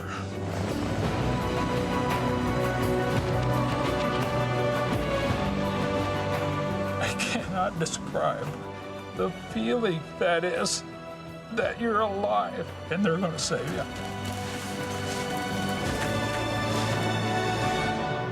The search and rescue helicopter was called out by 2 hikers who found Linda's note pinned to the upturned Jeep. Tom directs the rescue team to where he left Linda, but he has no idea if she's still alive. 10 minutes later, they find her.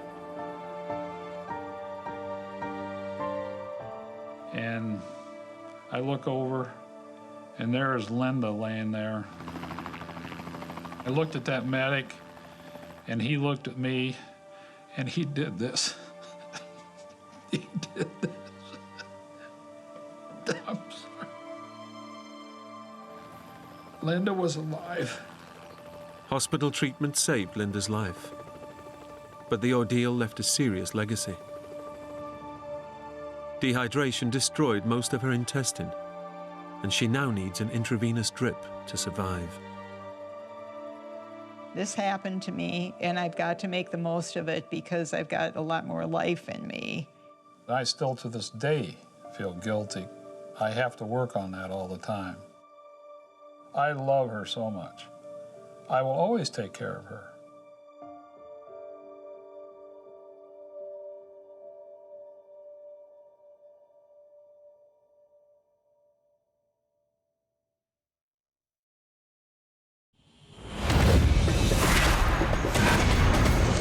A sightseeing trip to a remote Mayan temple turns into disaster when professional diver Ken Wilson leaves his friends and gets lost in the jungle.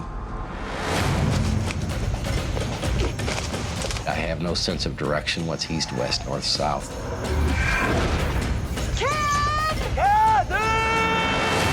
He's lost. He's going further away. And now I'm really concerned. Now he has to learn to survive in this predator-infested hell. But weeks alone in the jungle will destroy his body and his mind. This is not right at all. There is something wrong here. I could already be dead, and I don't know it.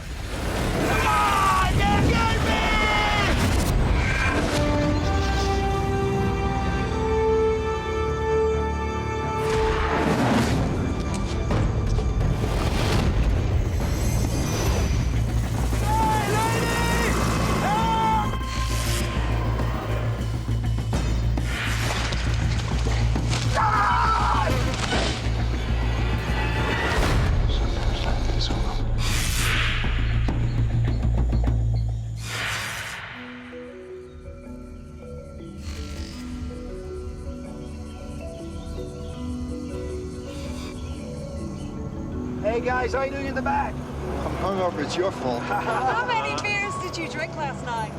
Professional diver Ken Wilson and his employer and close friend Kathy Gorgans run a small tourist resort on the Mexican island of Cozumel.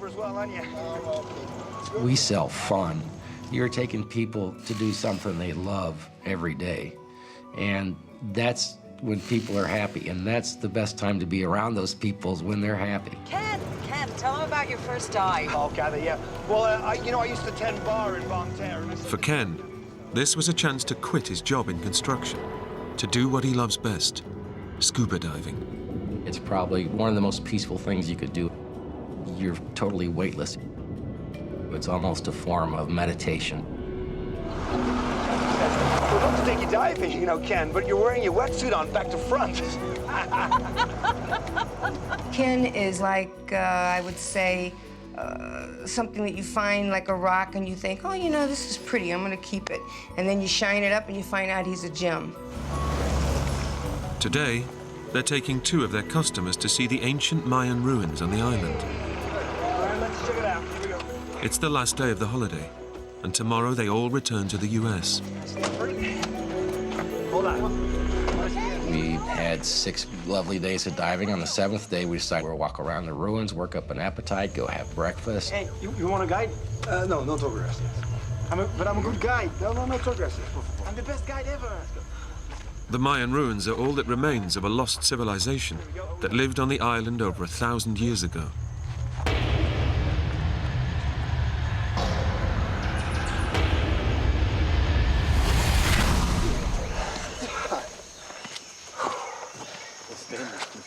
You just felt like you were in a sauna. It was so hot and so humid, and it was just hard to breathe.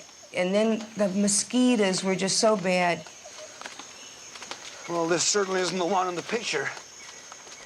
Collapsed and overgrown, the ruins are a far cry from the magnificent Mayan structures Ken had imagined. Let's go a little further and see what we can find. You know what? You guys go ahead. I'll wait for you here. You sure you'll be okay? Ken, I'll be fine.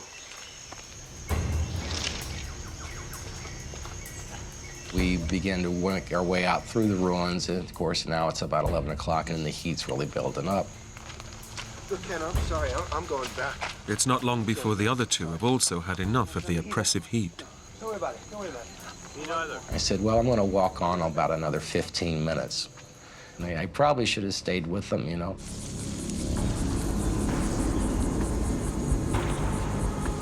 Located in the center of the island, the ruins are surrounded by hundreds of kilometers of thick, impenetrable jungle.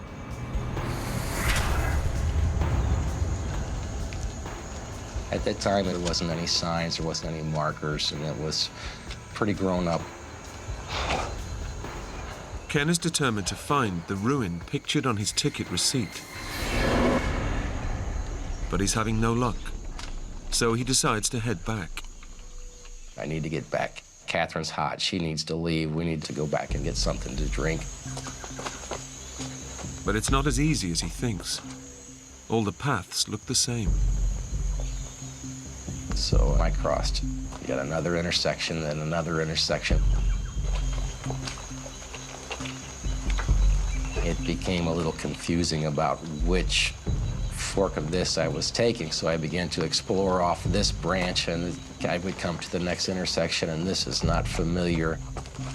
The network of Mayan pathways that centuries ago linked one building to the next is now an overgrown maze. And Ken is lost in the middle of it. I'm sorry, guys. This is really unlike Ken. Half hour goes by, 45 minutes go by. Now my intuition's kicking in. It's going, there's something wrong. Ken's not like this. This is out of his character. The sun's directly overhead. I have no sense of direction, what's east, west, north, south. And now I'm really starting to get charged up. I need to rely on a little bit of adrenaline to get me where I need to go. And at that point, that was a state of panic.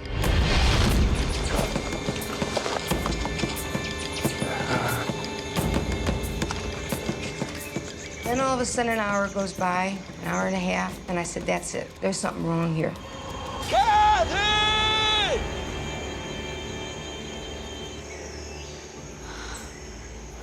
We don't hear him. So I said, let's go back to the entrance. Maybe he's waiting for us back there. What was that? Then I heard this real faint call. That's Ken. That's gotta be him. Ken! Ken, we're over here!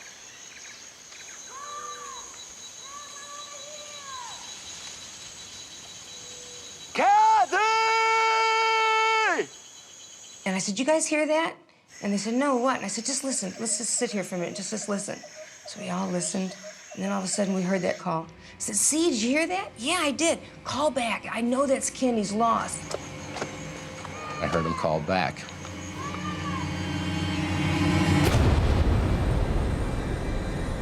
Thinking he can make out the direction of Kathy's voice, Ken makes a fatal error. And made the decision to leave the paths and go straight through the jungle to where I heard the noise.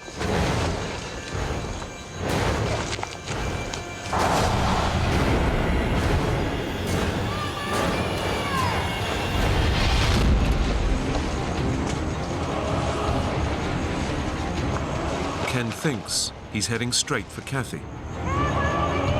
But he's been deceived. The thick jungle has distorted her screams. And every step he takes is leading him away from her and deeper into Cozumel's dark heart. Kathy! Kathy can no longer hear Ken's cries. And now I'm really concerned. He's lost. He's going further away. So whenever I didn't hear a response from the last call, it really gave a sort of sinking feeling. Kathy! He's hopelessly lost in one of the deadliest environments on Earth. In just 3 hours, it will be dark, and Ken will have to confront the terrors of the jungle at night.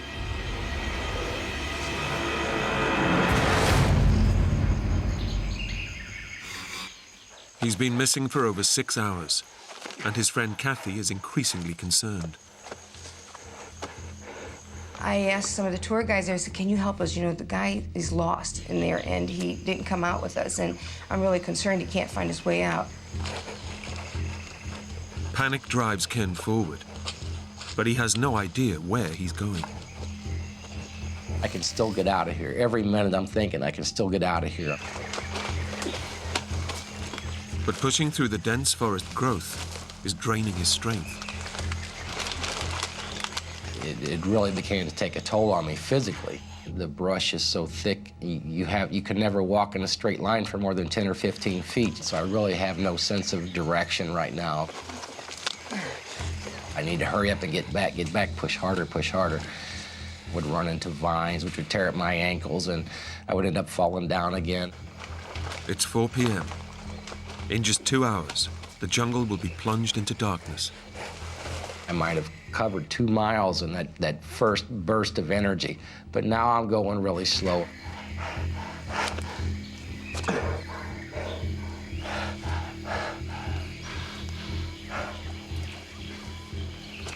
Sun's starting to set in, it's getting darker and darker. Desperate to escape the jungle before nightfall, Ken pushes himself harder.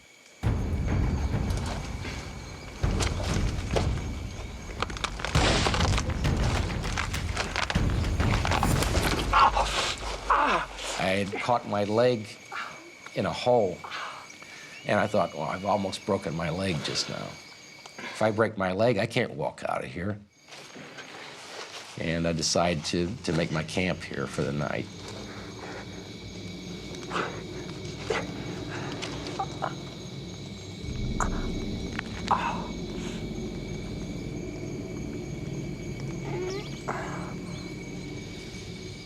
Ken now faces a terrifying night alone in the jungle. A fire is all that stands between him and unseen predators.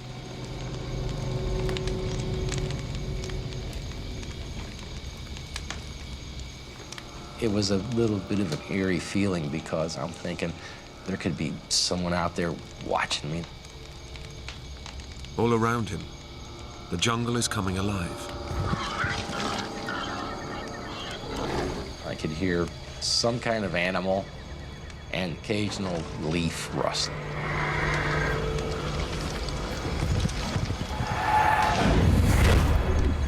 I had a degree of paranoia, and there was no way I was going to be able to sleep in that situation.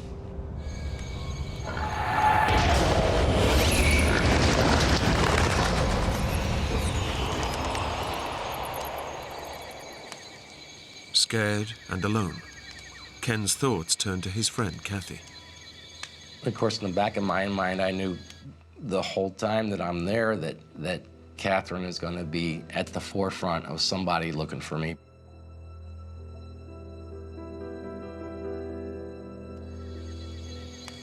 He doesn't know it, but he's right. Kathy's raised the alarm back at their hotel.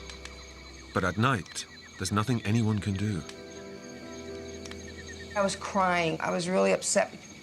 I just sat on the edge of the bed, fully dressed, just praying and praying, please, God, help him find his way out. Please help him find his way out.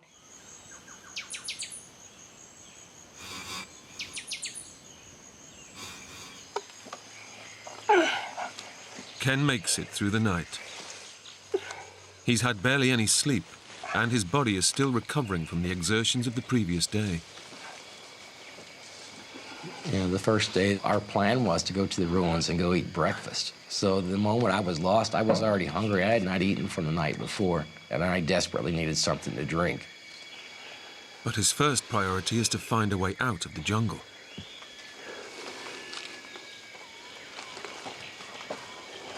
His flight back to America is due to leave in 6 hours, and he's determined to be on it. As soon as the sun came up the next morning, I can still make it to the airplane. I can still make it. I can make it to the flight. Wouldn't it be something if they had all my bags packed and Catherine was at the airport and I ran in to get in line at the last minute? I can still do it.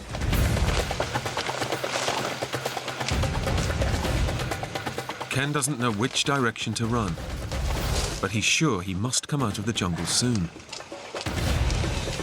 And I've got to come out the road. It's going to be any minute now. The The jungle is an assault course, and Ken has to climb and drag his way through it. A lot of times when you got to get it done, you've got to call on that adrenaline to help you out. You're using your adrenaline as a tool. Yes, I can still make it. I can still make it to the airport in time to get on my flight. I'm going faster and faster because, you know, I've got less and less time.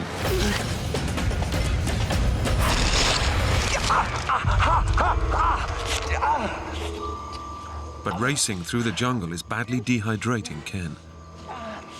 And the lack of fluid is causing crippling muscle cramps.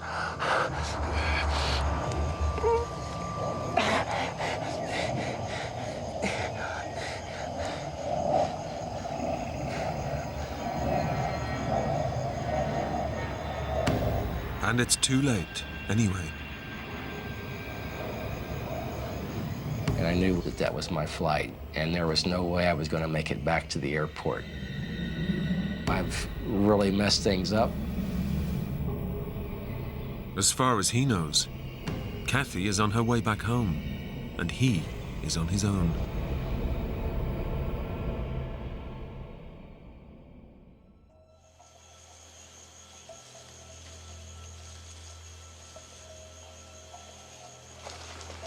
Ken has no choice but to keep going and try to find a way out.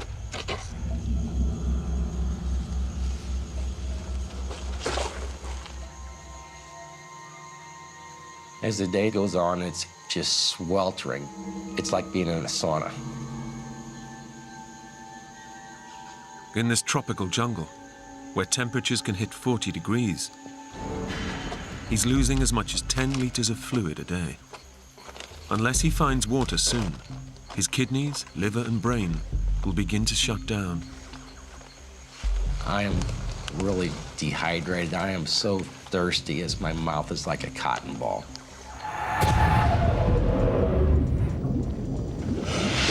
You don't care whether the water's dirty or not. Any water will do. It's not a lot, and Ken risks deadly bacteria. But then he hears something to give him hope. I begin to hear this drone, this sound. I said, oh, this has got to be the highway. I can hear it.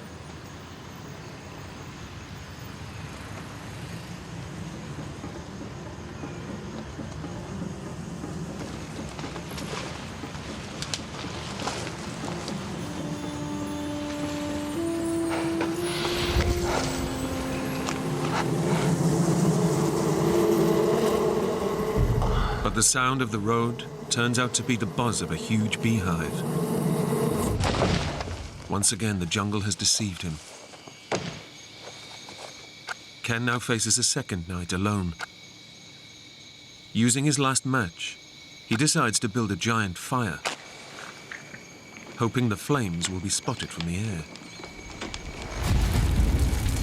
And this fire is just roaring, and these sparks are going like 50, 80 feet up in the air in this huge fire, and I'm thinking, somebody's looking for me, they're gonna see this, they're gonna see the smoke, they're gonna know where I'm at. Come on, yeah, come on! Come on, this is big enough for you! Come on, guys, see this, come on! Come on!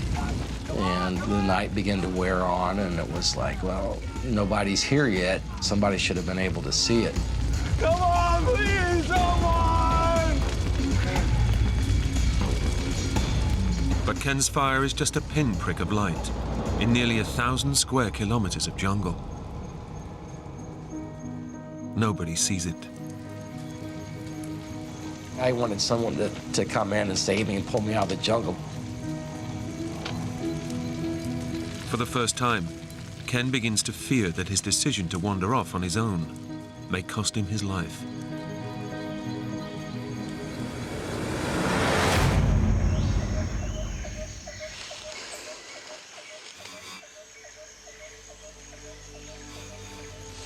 I'm from Missouri, the middle of the United States. I couldn't be further away from where I was grown and was raised, and everything is unfamiliar to me here.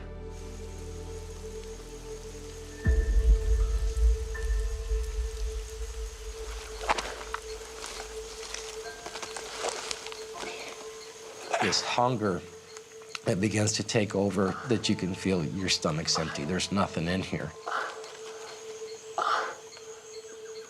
He's past the point of caring where the food comes from, or what it might do to him. I found this gourd that was about the size of a cantaloupe that grew in a tree. And I took a taste of it. It tasted like, I can only describe it as the way lighter fluid smells. And I thought, you know, this is really toxic. God. Oh. The biggest aggravation of that was these blood-drawing flies that would just take a big hunk of skin out of your leg. It was like a deer fly, we would call them back home. Something small the size of a housefly that would bite into your flesh and draw blood, and obviously had some kind of bacteria, and it would cause some swelling. Unknown to Ken, his friend Kathy is spending thousands of dollars of her own money to launch a rescue mission.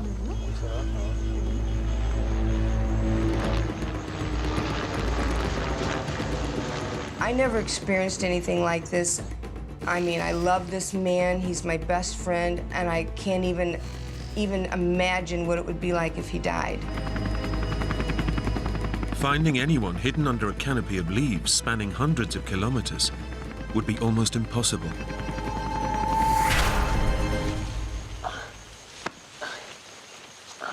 But Ken is already working on his own solution.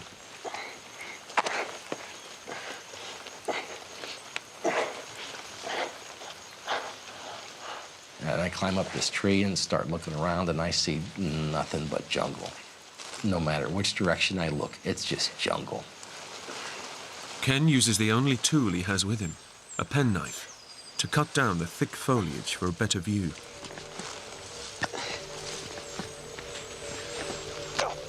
Damn it!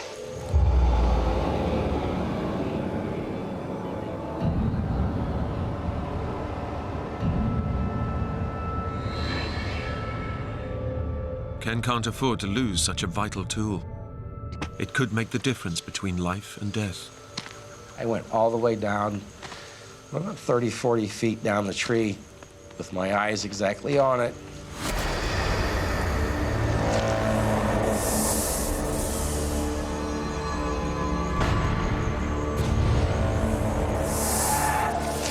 His route is blocked by a deadly python, and his only weapon is out of reach. And I'm thinking, well, this is not something that I want to have wrap itself around me.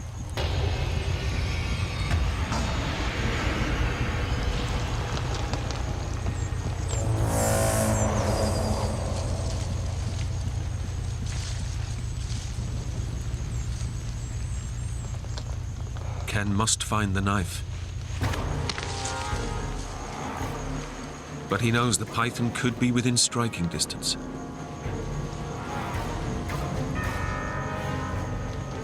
And I could not find the knife. I looked around in the leaves, couldn't find it. And something else is lurking in the jungle. I can hear this noise. It was really heavy. I could hear sticks breaking. Kept getting louder and louder.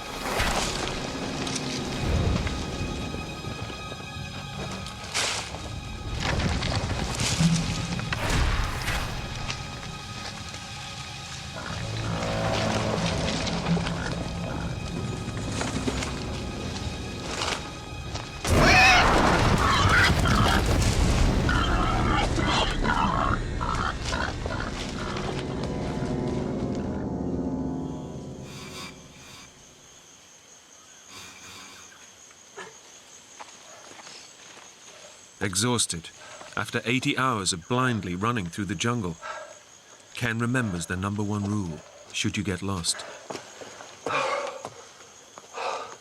You know, they always say the best thing to do is stay put. Just stay put, somebody will find you.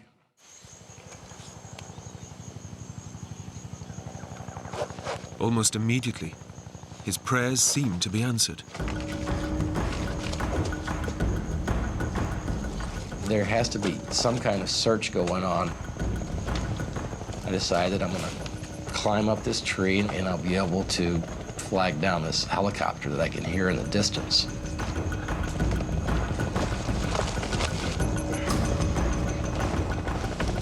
I'm gonna wave them down with this flag. They'll for sure be able to see me.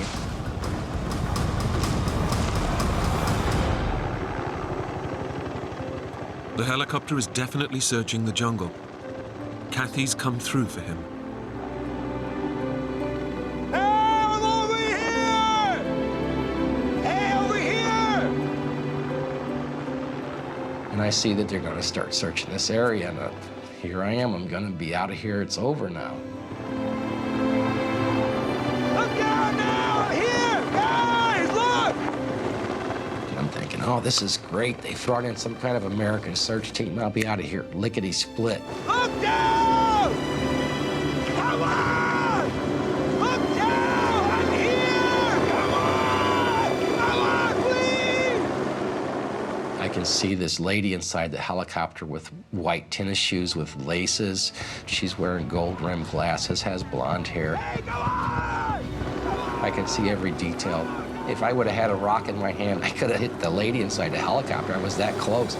I'm below you! It was like a for sure moment I was going to be found. That's it! Yeah, that's right! Come on! Look down! I'm here! Come on! Come on, please! But it's not Kathy. The lady is talking to somebody on the other side, and it just keeps going. Come back! Come back! I'm here! God damn it! Guys! Come back! Oh! Oh, come on! The rescue team haven't seen him.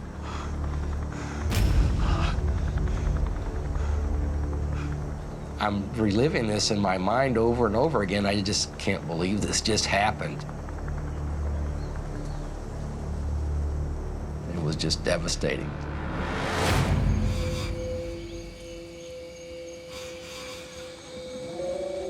Ken has decided to stop trying to walk out of the jungle. Sit tight and wait for another chopper.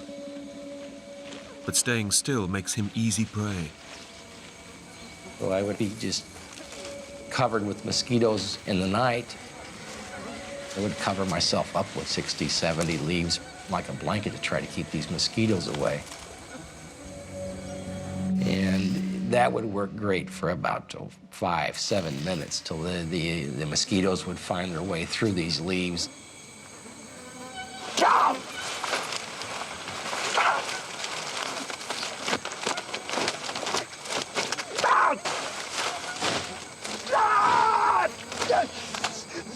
I'd have to jump up and just be totally aggravated and start slinging leaves around and just repeat the process every 10 or 15 minutes, every night. And it was the only way I could keep the insects and the mosquitoes from just eating you alive out there.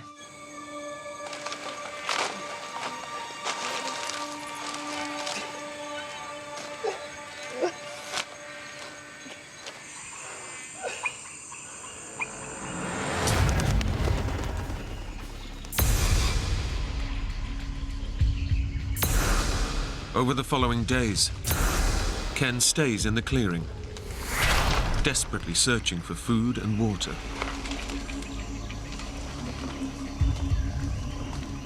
I found these plants that are growing in the tree limbs, and they're holding their own water.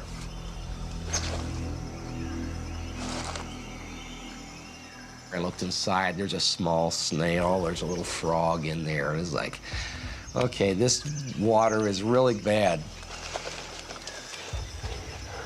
So now I scavenged the whole side of the clearing looking for these plants because there's just not enough water, and I'm really parched.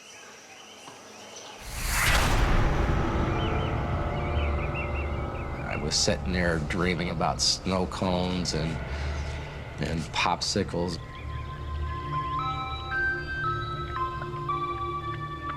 If someone were to walk out here and try to sell me a snow cone, how much would I pay for it right now? I think I got up to about $800.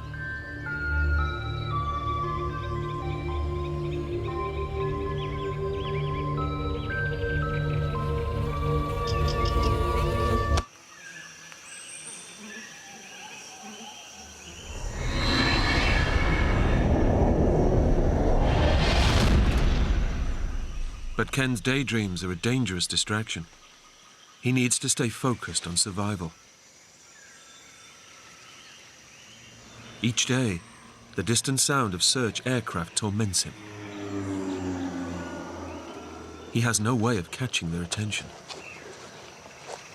They would come in over the jungle and then kind of shut their engines off to an idle and go to stall speed as they would try to peer into the trees to find me.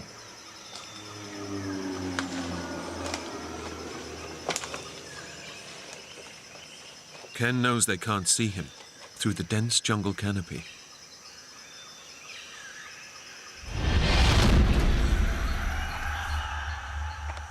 To make matters worse, he can't find the 2 liters of water a day his body needs, and he's starving.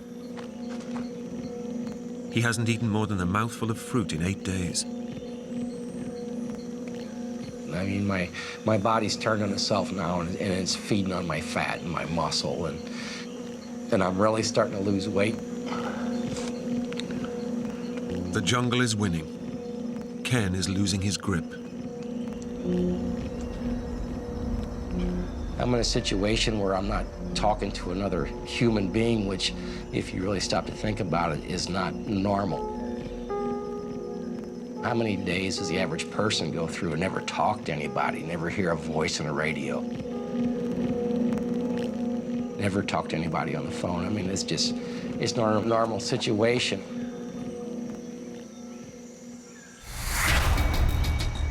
Ken fears he'll lose his mind, and with no sign of any more helicopters, he decides he has to get moving and save himself. I've wasted 4 days sitting here now. I'm just gonna have to get up and walk. He's heading straight through the jungle maze, hoping to hit a path or road.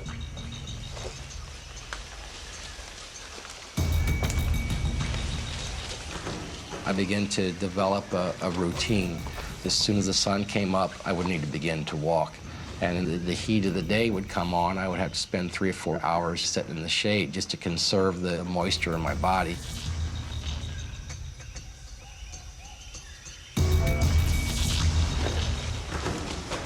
I wouldn't let negative thoughts influence my situation.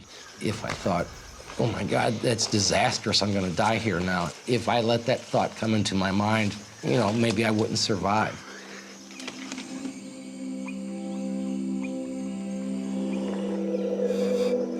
But days without enough water and more sleepless nights are pushing his body to the edge of human endurance.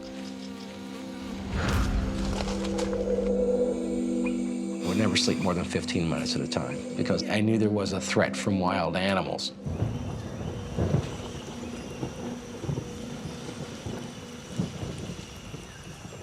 There's only one way to fend off the animals and get the rest his body needs.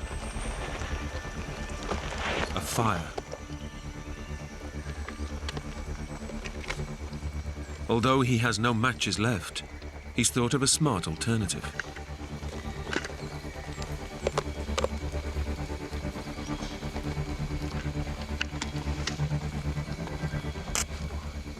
I shorted the positive and the negative battery terminals in an attempt to start a fire.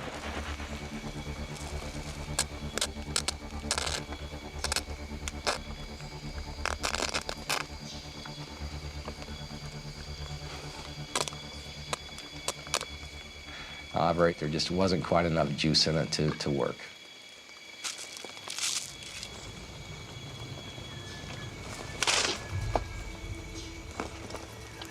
There's one last hope. I decided I'm going to try to build a fire using my shoelaces. Friction is the most ancient way of lighting a fire. With patience, It should generate enough heat to start a small flame.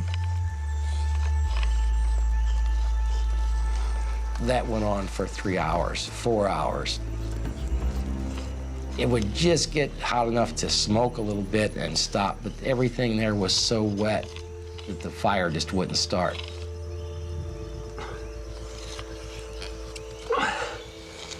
Come on.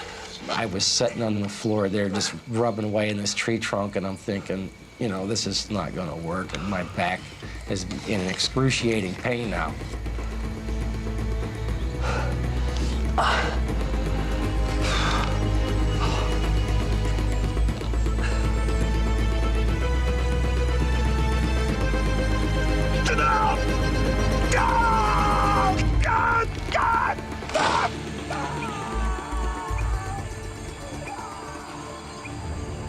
Everything Ken has tried has failed.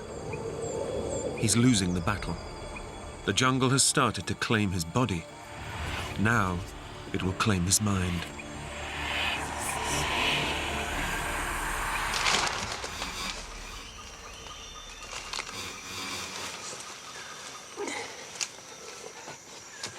In the last 13 days, all he's had to keep him alive are a few rancid fruits and dribbles of water sucked from plants. I was thinking all the time that this could go on forever, that I'm never gonna get out of here. I know I can't last forever. Eventually I would die, but I can't let myself dwell on that. Dehydration is tearing Ken apart. I know I need to eat, but the first call is for water. My body's saying it needs water.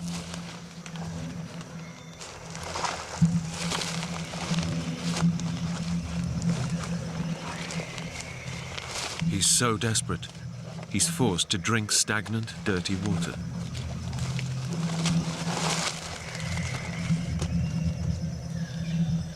And as I'm dipping my camera bag to use as a filter to try to filter out some whatever contaminants could be in this water, I see a small lizard.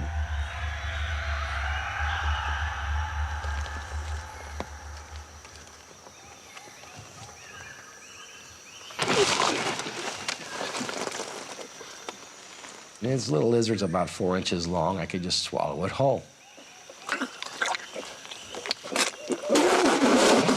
I started to swallow him whole, and then he got stuck in my throat because it was still alive.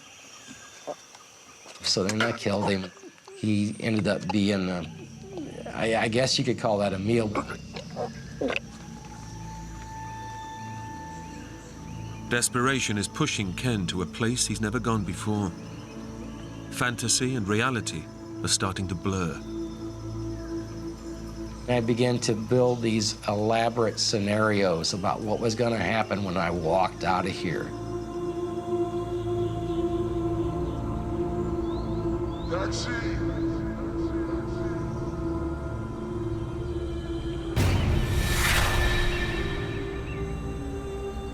I had this credit card, and I was going to get a taxi. I was going to buy some clothes and get to a hotel. Hey, take me into town, please. I'll get that, Ken.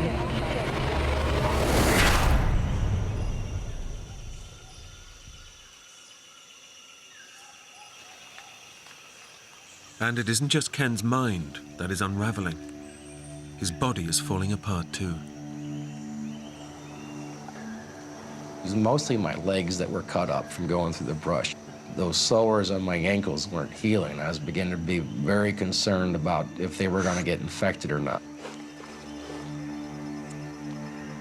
I found out that I've got these scabs on the upper part of my leg that are beginning to heal because they're dry. So I began to take some of the dry scabs and use them as Band-Aids to patch some of the wounds around my ankle. It was kind of like a Band-Aid.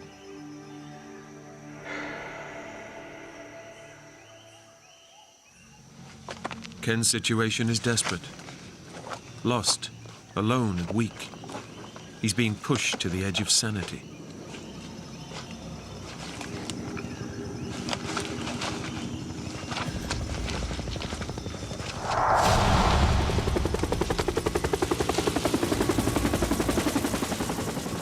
this helicopter all of a sudden pulls up.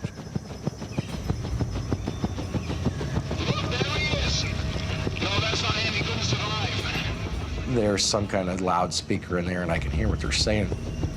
Mr. Wilson, you're a truly amazing man. But we regret that we must inform your mother. She may not see you again. This is not right at all. There is something wrong here. And I start to hear the national anthem from the United States.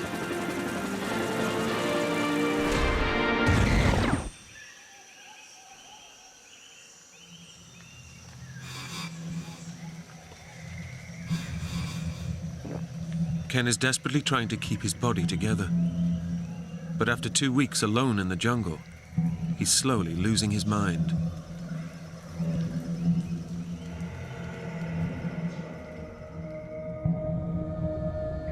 I'm calling room service, I'm filling up the bathtub, and from there on, I don't care what happens, but that's gonna be my fantasy. Just leave it on the table.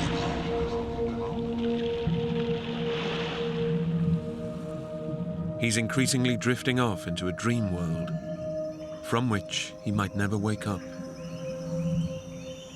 It was just so many weird things that, and I'm beginning to wonder if it's something within my own mind that is keeping me here.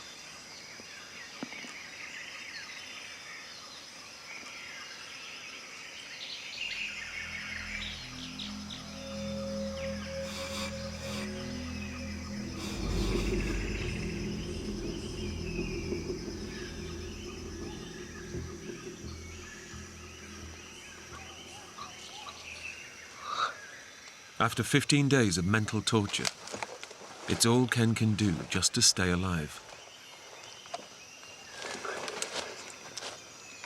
My body needed water so bad, it could never think anything but quenching my thirst.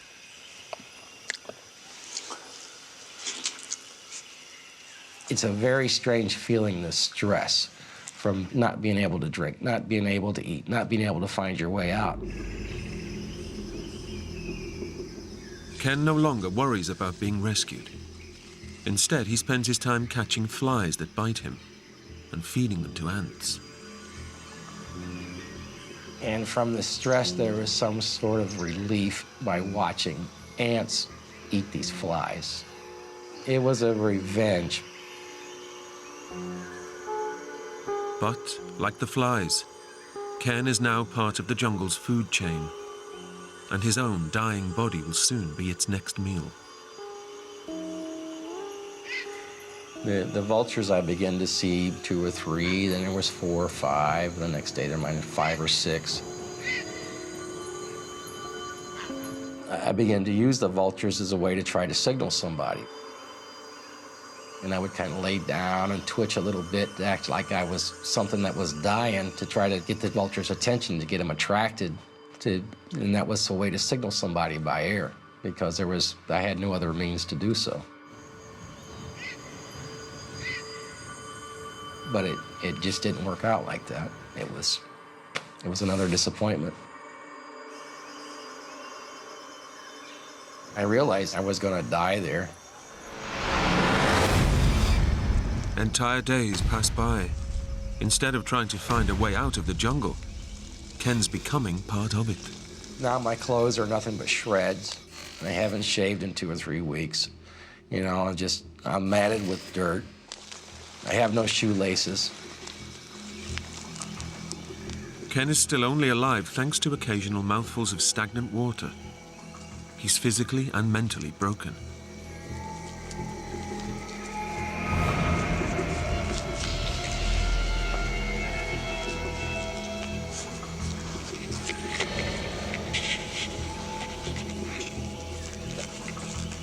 I could already be dead, and I don't know it.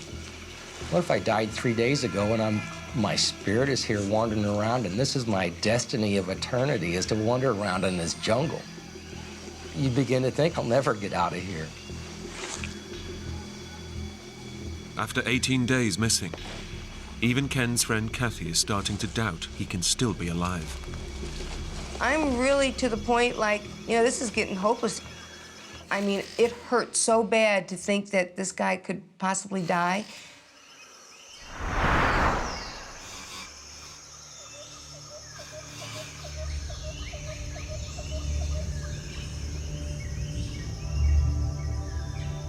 I just laid down and I dozed off a little bit. In a few minutes, I woke up and there was a woman standing there holding a baby.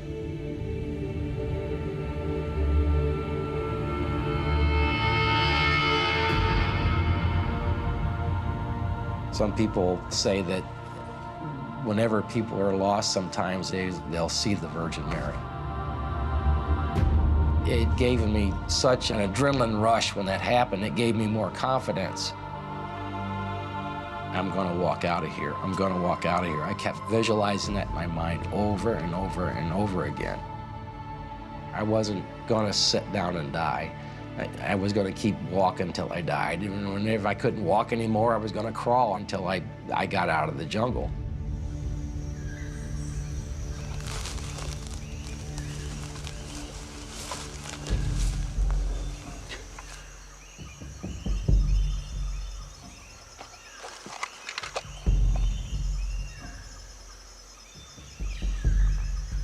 This is like one of the first things I've seen of civilization since I've been lost.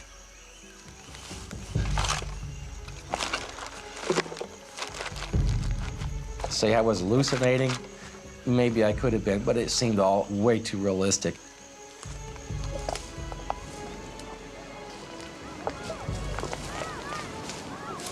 Once I had came out there, I knew exactly where I was because I'd been there before.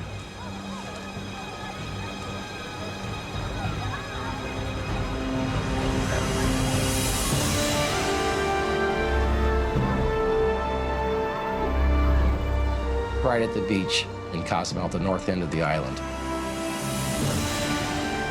I was ecstatic. I'm not lost anymore. I made it out alive.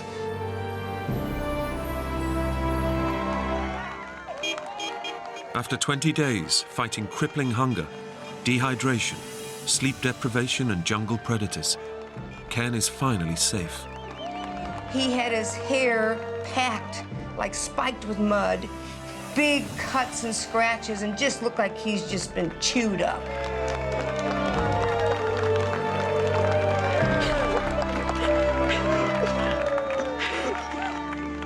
I felt really bad because she started bawling, and that made me start bawling.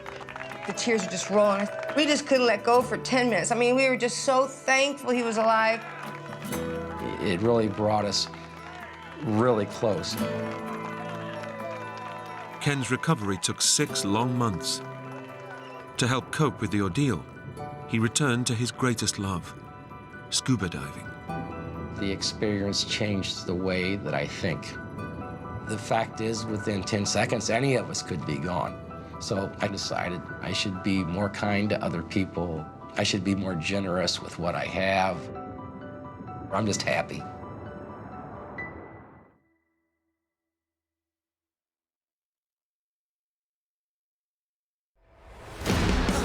A thrill seeker convinces 2 friends to hike into a remote canyon. I chose what I thought was the easiest canyon. I think he was trying to convert us into becoming mountain men. But when they get lost in the narrow crevices, I can't do it! they become trapped. This is madness. I got them into this. I need to get us out of it. Now, the only way out is up. I'm gonna climb out. It felt like he made it.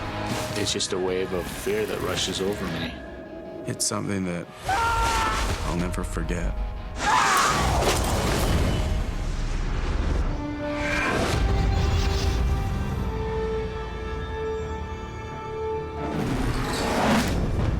Ben's dead! Scared.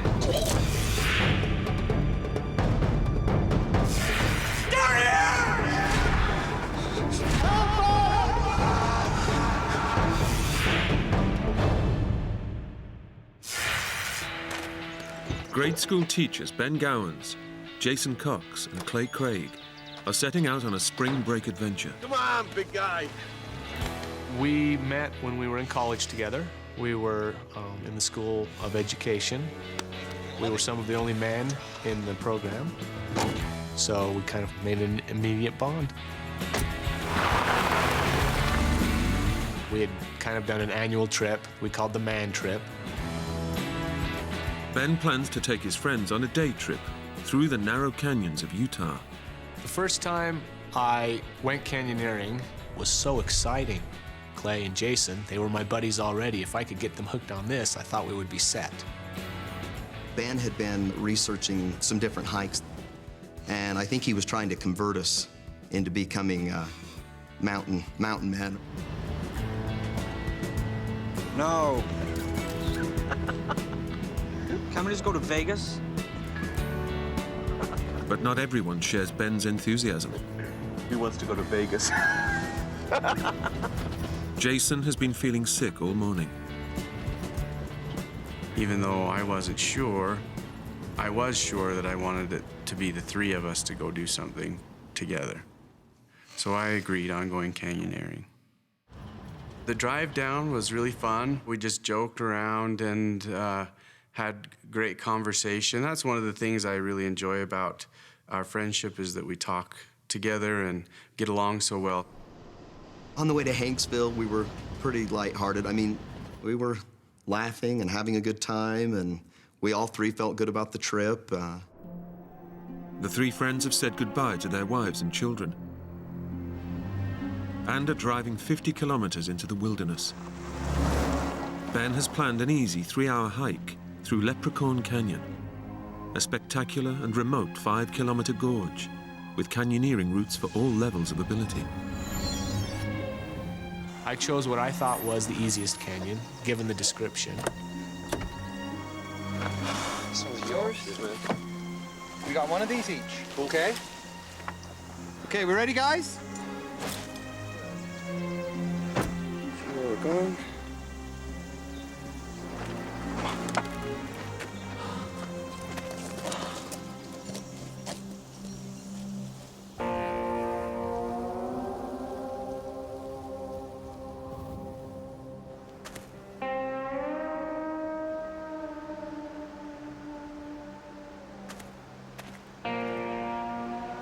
See what I mean?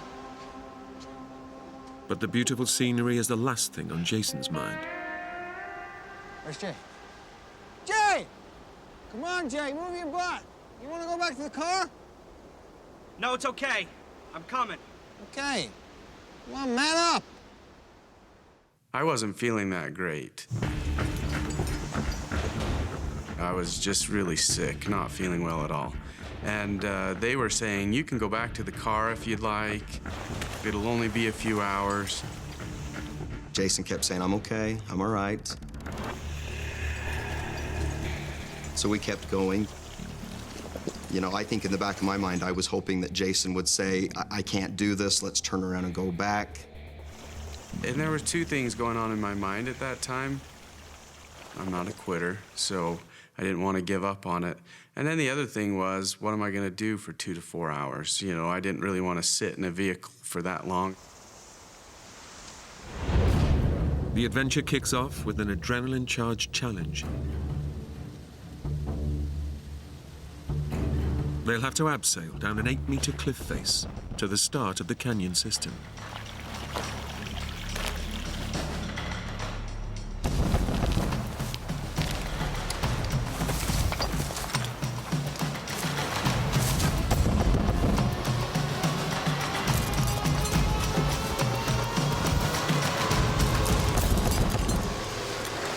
I'm not sure about this, guys. Come on. Jay, you can do it. You're okay, you're okay. No, that's it. Come on.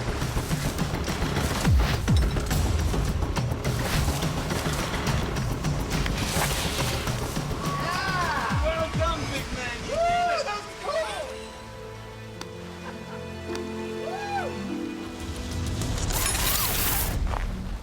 Ben has chosen a circular route through the canyons and back to their vehicle. There's no way they could climb back up the way they came. It was probably a 25-foot drop. Once we went over that point, there really was no option of going back up the canyon.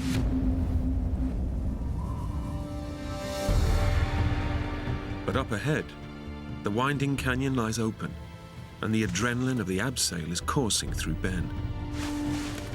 I was extremely excited.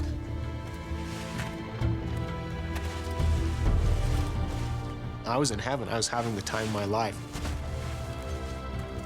Ben and his friends find themselves in an awe-inspiring and surreal landscape.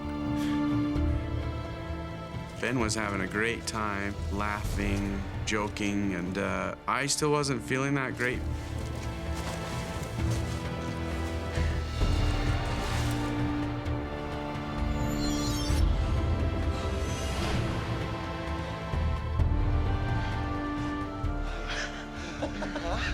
I told you it was awesome. Hey, you feeling better? Yeah.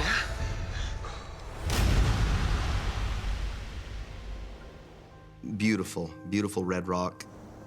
It's smooth. And once you get down into the slots of the canyon is when it becomes even more beautiful. I just remember how quiet it was. And it was kind of exhilarating to pass by all of these high walls of the Red Rock Canyon and walk through areas that you don't know how long it's been since a human's been through there, so it was kind of amazing. I mean, the canyon's kind of like it's a maze. There are places that it just winds around. There are places that are so tight that you have to turn sideways to get through. Yeah. We took a picture of the three of us when we got to this point where we got down to the bottom of the canyon. We felt that we were at the bottom at least, finally. The main thing I love about canyoneering is getting out to where there aren't as many people.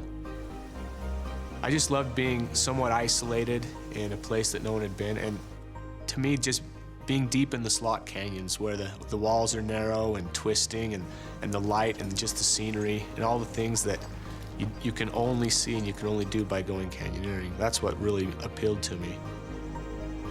It is just an incredible, I mean, I don't know if you can call a place both beautiful and dangerous at the same time, but it was just so, I was in awe. But the beauty of the canyons can distract even the wary from the dangers that lie within.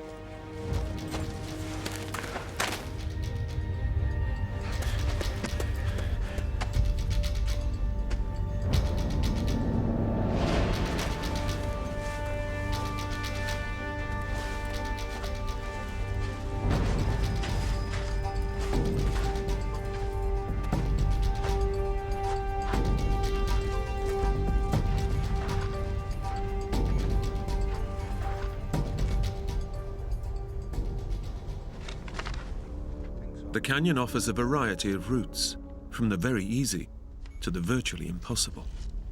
And soon Ben faces a choice. You okay? Yeah, I think so. Yeah. No, but look. The GPS is saying a little further on. I was using the GPS, but I was also using a description that we had printed off the internet. It talked about a shallow down climb that led into the bottom of the sandy canyon. The GPS said we needed to go 90 feet farther, but what I was seeing right in front of me was exactly like the description. Yeah. So having never used the GPS before, I thought that I knew better. So I thought, this matches the description. I'm going to go down here. Okay. Come on. The friends have made a critical error. By ignoring the GPS, they've missed their trail. They're now entering the canyon's most technically difficult route. Once we started down the canyon, the walls started to climb and get higher and closer and closer. And for me, it was exactly what I'd hoped for. It was exciting. I was in heaven. I was having the time of my life. Come on, guys! Guys! Come on! Guys, wait for me!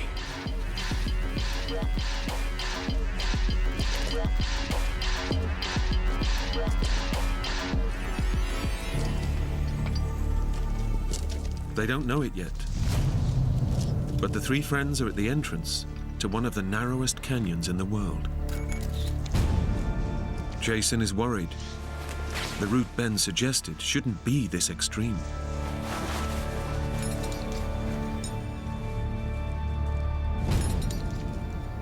I continued to enjoy it as we got deeper down into the slot, and it got darker, and in some places we couldn't even see the sky.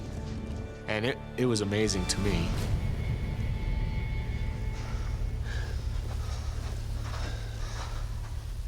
The canyon got narrower and narrower.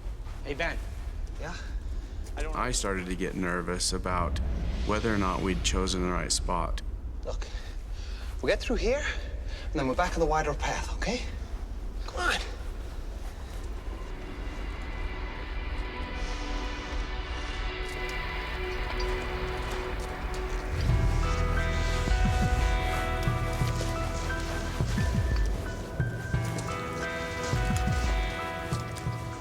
The canyon is so narrow, it's not long before they have to leave the safety of solid ground. Now they use a technique called stemming. You put your knees up against one wall and your backside up against the next, and you kind of shimmy your way until you can get to another spot.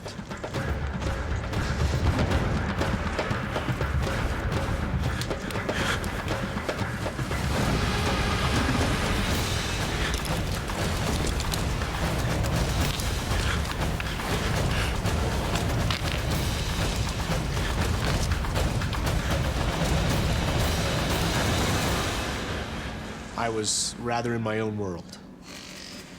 Okay, guys? This is killing me, Ben! This is what we came for! You never said it would be this narrow. That's when I remember them starting to voice concern.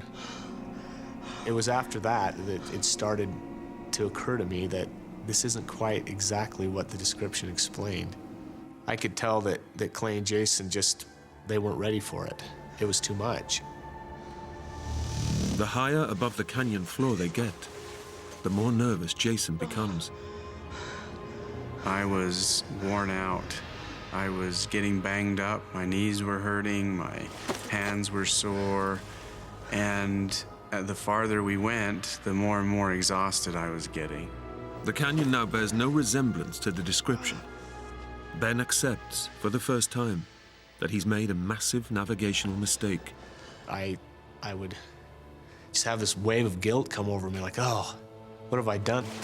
Instead of the planned beginner's route, Ben has led them into the toughest grade canyon, with no experience and little equipment. Ben, this is madness. I'd planned the trip. This was my doing. And I was feeling an urgency to get out now. The pleasure of the canyon was gone. What now, Ben? Ben doesn't want to scare his friends. He decides they should press on. Once we got to the point where I knew we had to get out, down canyon, to me, was the only option. Because looking at the walls of the canyon, they were straight up. Okay, let's just keep going a little longer, okay? Come on.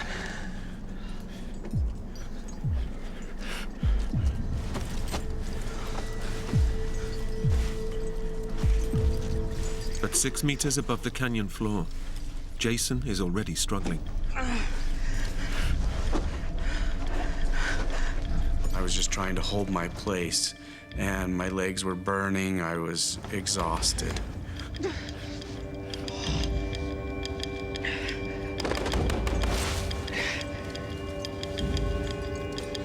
I can't do it! I can't move! I think I'm slipping!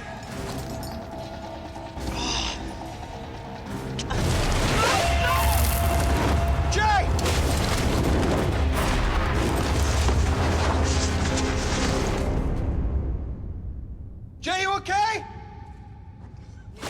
Jason's backpack has left him wedged in a 60-centimeter gap, I'm stuck!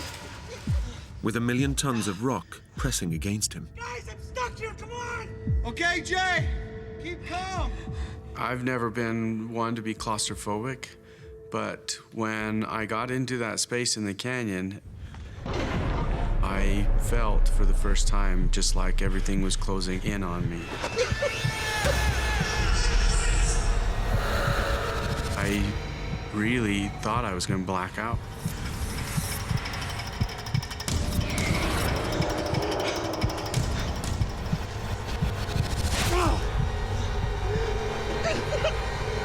Help me! Clay. God, I'm sorry. I just had this overwhelming feeling of responsibility. And they had completely trusted me. And I had let them down. It was through my mistakes, my navigational errors, we were in the situation we were in. You gotta get me out of here, Ben! Do something, guys! I got them into this, I need to get us out of it. Jason is trapped far below his two friends. Through Ben's mistakes, they're on the toughest route in the canyon, with no idea what lies ahead. And with no climbing equipment, the overhang that provided a fun abseil on the way in now poses an impossible obstacle to a way out. Jay! Hold on! I'm gonna think of something.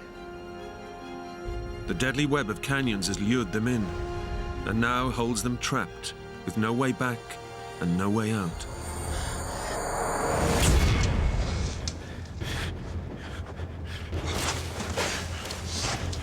Ben, the group leader, presses on in search of a way out up ahead.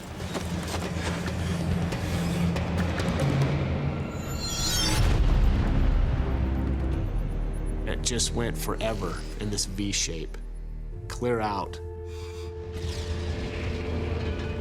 I just thought, this is not the way. It was way past the abilities of all of us.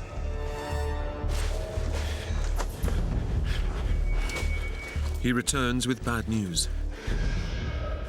We can't go that way. It's even narrower. Come on, Ben, it's freaking me out! Jay, hold on, hold on! Breathe deep, come on, keep calm, Jay. How are we gonna get out of here? Jason was just kind of screaming, saying, I'm wedged down in this canyon. And I kept asking Ben, what are we going to do? We can't go the other way. I think I got us stuck. I don't know how to get out.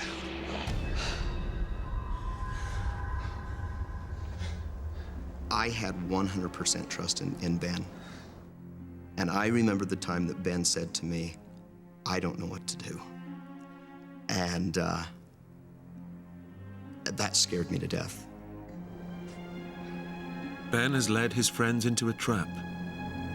A simple hike that should have taken just 3 hours has taken 8, and it will soon be getting dark.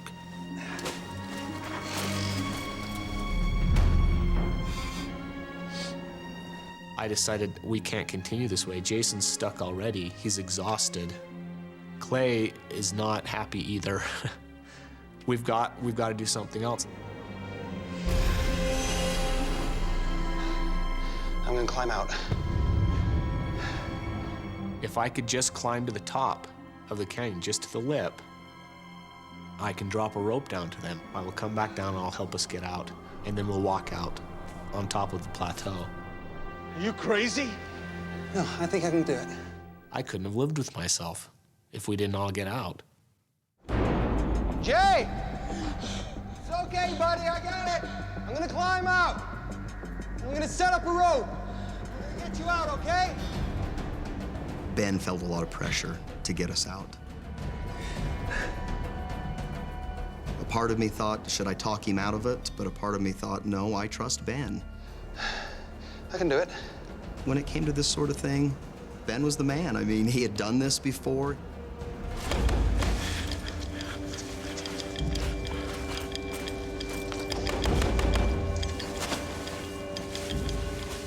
I was just going to go to the top. I was going to secure rope, and I was going to give us a way out.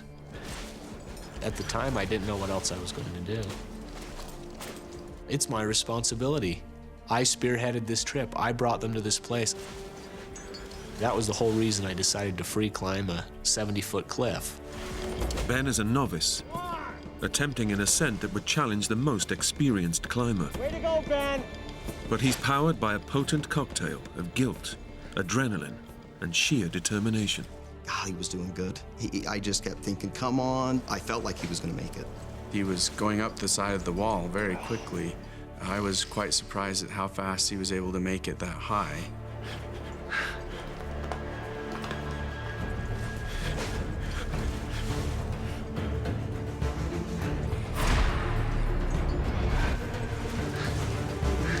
With no safety rope to break a fall, he risks his life with every move he makes.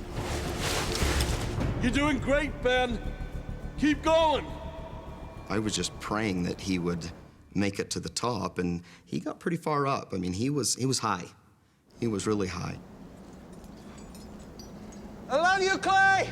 I remember looking back down at Clay and telling him he was my best friend. Clay, you're my best friend. You're almost there, buddy. As I'm making progress, finding it a little more frightening to be higher and higher above the canyon floor. That's it, pal.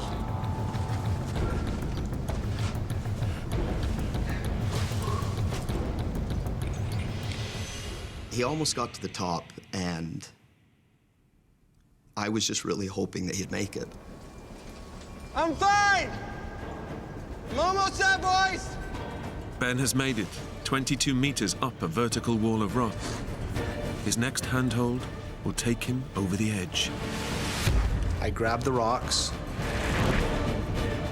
The edge was kind of rotten, the rock crumbly. I know that I'm going to fall, and it's just a wave of fear that rushes over me. I know instantly that I'm not going to make it, that I've failed. It felt like he made it. You couldn't have been any closer. Then, disaster strikes. He grabbed onto that last rock just to pull himself up and out. And when I saw that snap, everything around me, it was silent, it was slow motion. I've never heard a man scream like that. He knew he was in trouble and he couldn't do anything about it. Something that I'll never forget. This is a narrow canyon. This is extremely narrow. And it's just like ping pong going back and forth, just all the way down the canyon and just jarring his head back and forth. I heard him hit both sides of the canyon.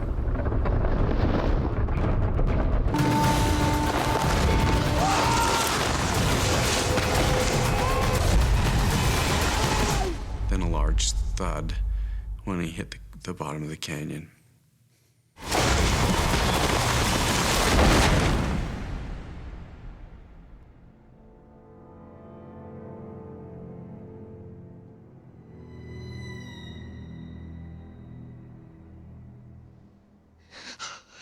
Ben! Oh, God, he's dead.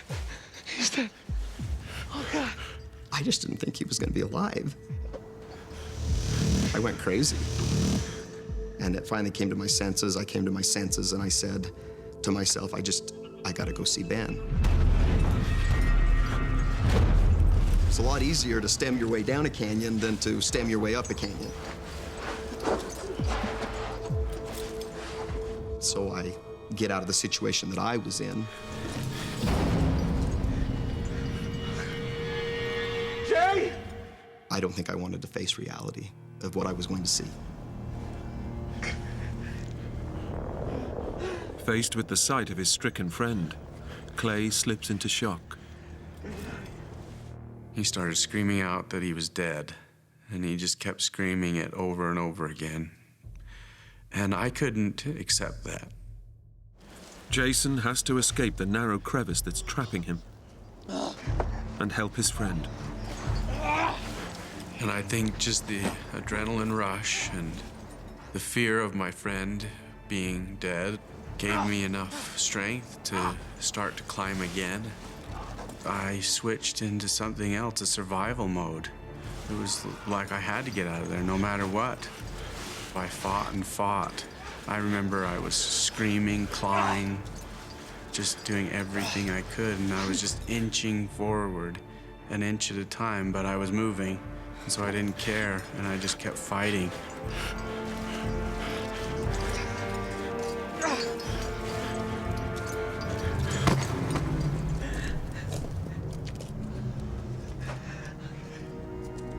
I was so grateful that Jason got out. I can't even tell you. When I saw Jason, it was just the most welcoming sight because he had it together. And I think he saw me going crazy and just knew that he better pull himself together. I immediately started assessing the situation, trying to see what was going on. Gotta get help. I was going to have to be very calm and try to help Clay and Ben. I felt a great weight fall on my shoulders. His head had hit a sandy area about 2 feet away from that boulder. He was bleeding from his mouth, his nose, his eyes, and his ears. All the signs indicate that Ben has suffered a major cranial injury. Jason might be too late to save his friend. He's my best friend. I really thought he was dead. I did.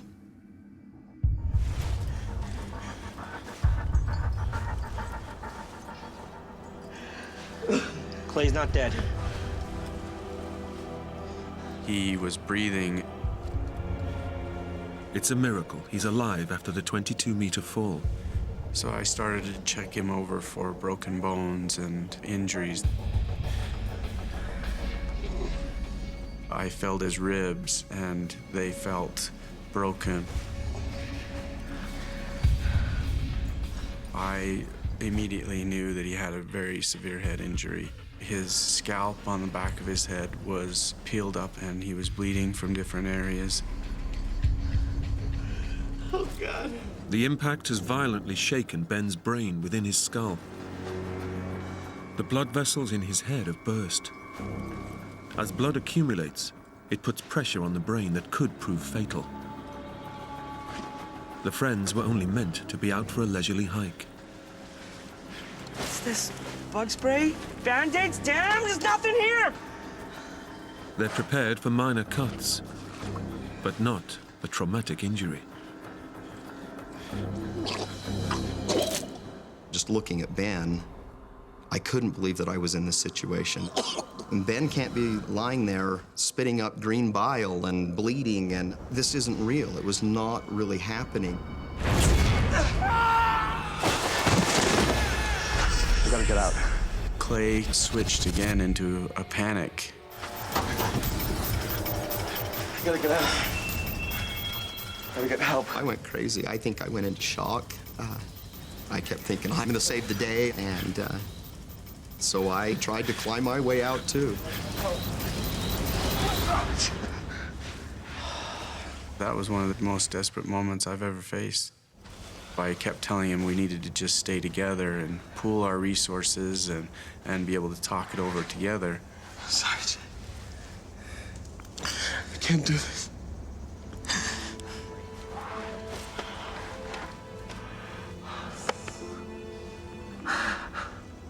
Ben was actually lying in water, just a little bit of water where he had landed.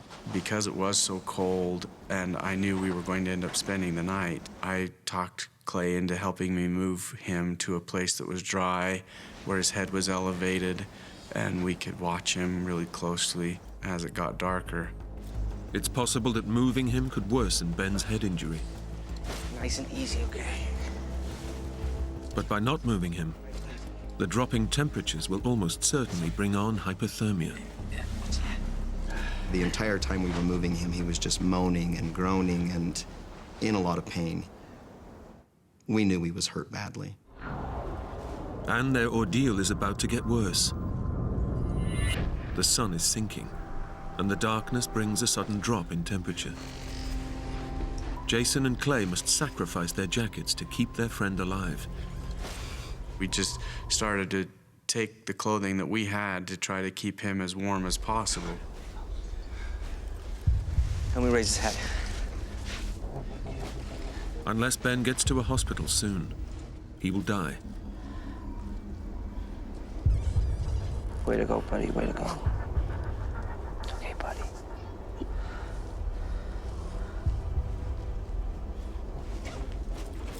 Jason and Clay take stock. They have to find a way to save their friend. We were in a place where the climb was well beyond our means. We didn't have the experience. We didn't have the gear. It was frustrating and scary. No signal. You tell your wife where we were going? The first thing that I did that was wrong and I knew was wrong was not discuss with my wife the exact location. I hadn't left maps or any plans or anything like that. Nobody knows where they are. Their only hope is that their wives will send for help when they don't come home.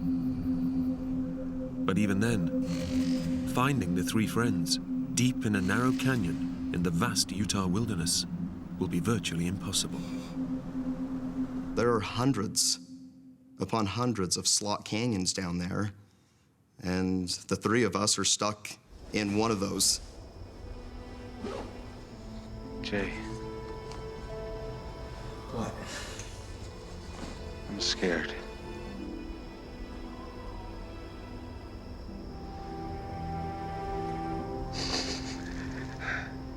I'm scared for Jason. I was scared for me, obviously, that I couldn't get out. My number one fear was Ben. Ben is slipping in and out of a semi-conscious state. Their day trip adventure has become a desperate struggle for survival. He's in a bad way, Jay. How are we gonna get him out of here? He's not dead. You hear me? He's not dead. Anybody? The night was probably the thing that I dreaded the very most because I knew the temperature would drop. Darkness has fallen. The temperature plummets below freezing, and Jason and Clay huddle together for warmth. They've already given their jackets to Ben to keep him alive. This is the first time in my life that I'd ever been so cold that I couldn't stop my teeth from chattering. I kept thinking, I just can't wait till this ends. It's gotta end, because it was so miserable. It is so dark down there. It was cold. It was a bone-chilling cold. And as the temperature drops even further, the weather worsens. Jason. Jay. What? Look at the sky.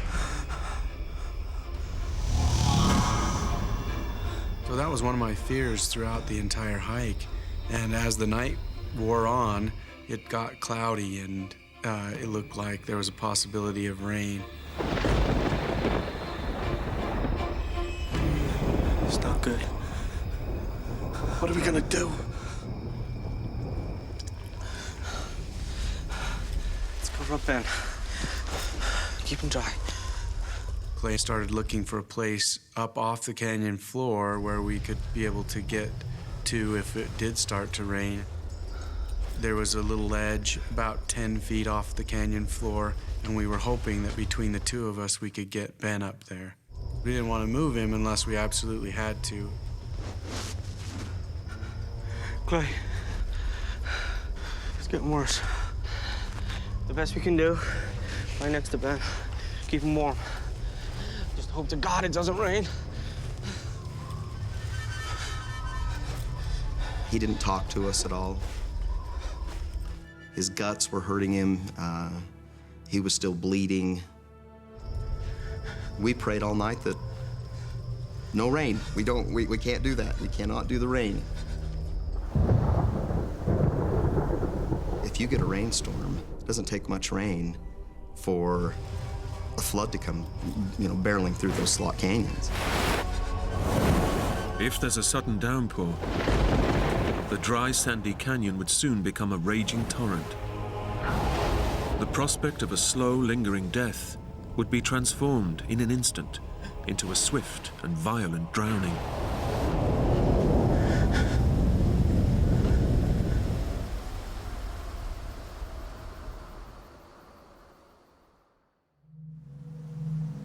The sun rises.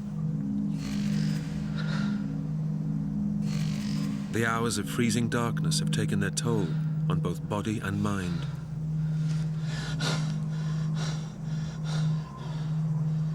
And the new day brings no relief.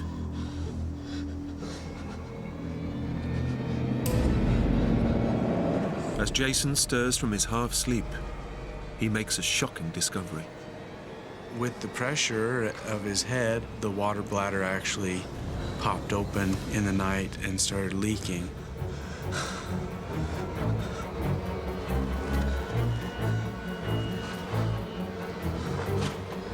All the water's gone, man.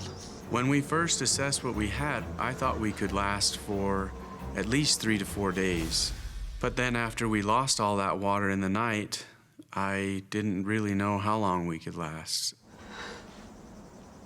It was almost completely gone. There was just a couple of swallows left in the bag. They give the last precious drops to Ben. It might keep him alive a little longer, but they need to find a replacement supply, and fast. Without water for even a day, the blood thickens, putting strain on the heart. On day 2, the body's systems begin to fail. Surviving a 3rd day is unlikely. They urgently need help, but trapped 22 meters below the surface, any rescue will have to come from above.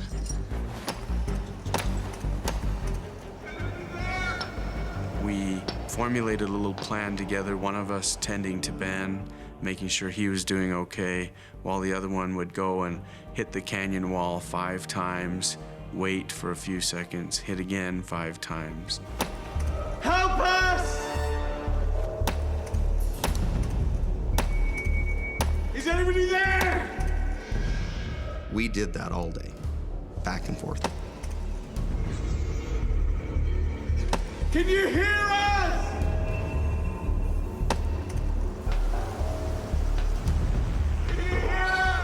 Sound travels a long ways, and if we were pounding on the wall with the hammer, that was a good way for people to hear us.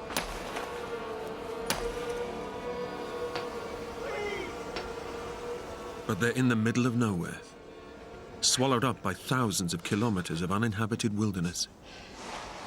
As the hours pass, Clay and Jason begin to entertain their worst fear.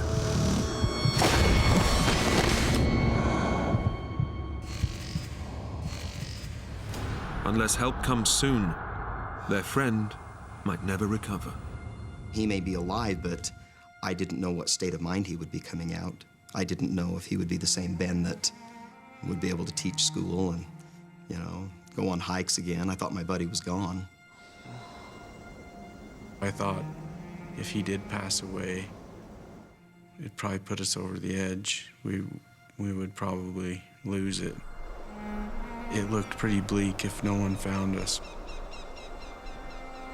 A whole day spent hammering on the wall of the canyon has brought no help at all. And as darkness falls, the temperature plunges once again. I looked over at Jason and I just told him, I don't know if I can do another night. I had a wife at home. She was 2 months pregnant. I had 3 little boys at home. I just started teaching school. I felt like life was so good, you know, and I thought I'm giving it all up. I thought about having my kids being raised without a dad. Those were the moments that were tough for me. Did a lot of praying. It was me just really trying to send some type of a signal to my wife that we were in trouble. I knew she would know that there was something wrong. He started crying, and I could hear that he was really emotional, and I kind of broke down myself.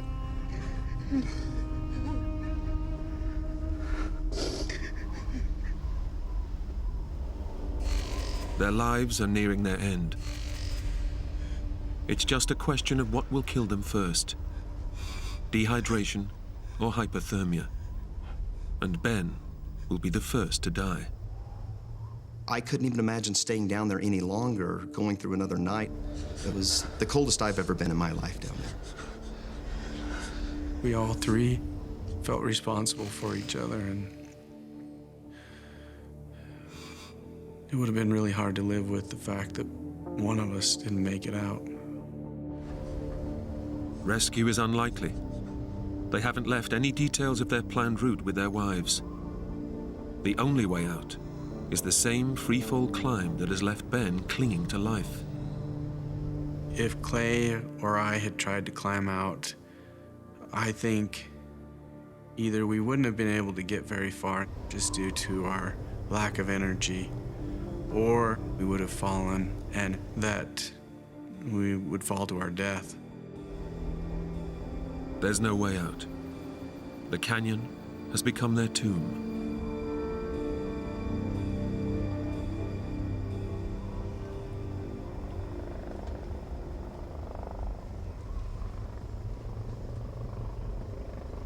And at first, I didn't believe it. We heard helicopters initially flying overhead, and we couldn't see them because the gap above us was so narrow, but we could hear them.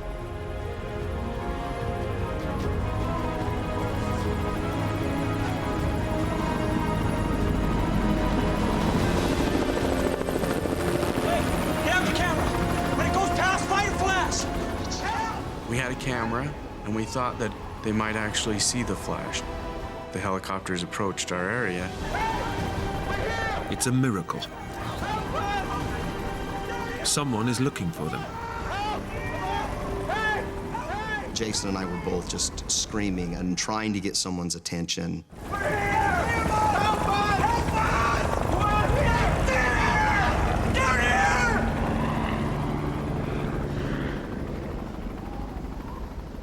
It's the cruelest twist yet. A search and rescue helicopter has passed within meters of the top of their canyon.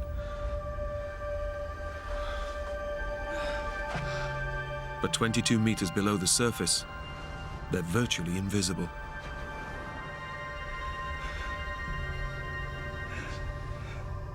I'm back.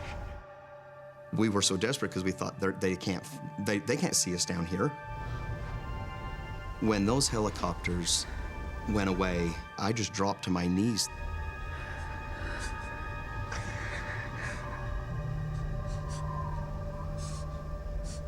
It was so quiet. I just remember how quiet it was.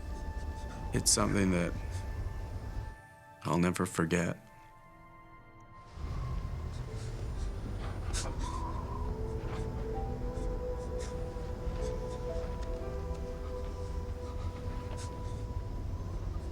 We were desperate. All throughout the night, Jason and I were thinking they're gone. They're not coming back. And just wondering if Ben really would make it another night. I remember sitting next to Ben on the canyon floor and going to tears quite a few times.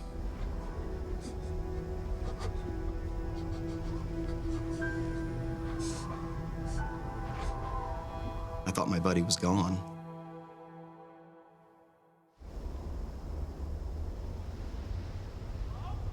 Jay. Do you hear that? It was all just so unreal when we heard voices. There's someone up there. A ground search and rescue team had heard their cries as the helicopter flew past. Moments later, the chopper returned to winch them to safety.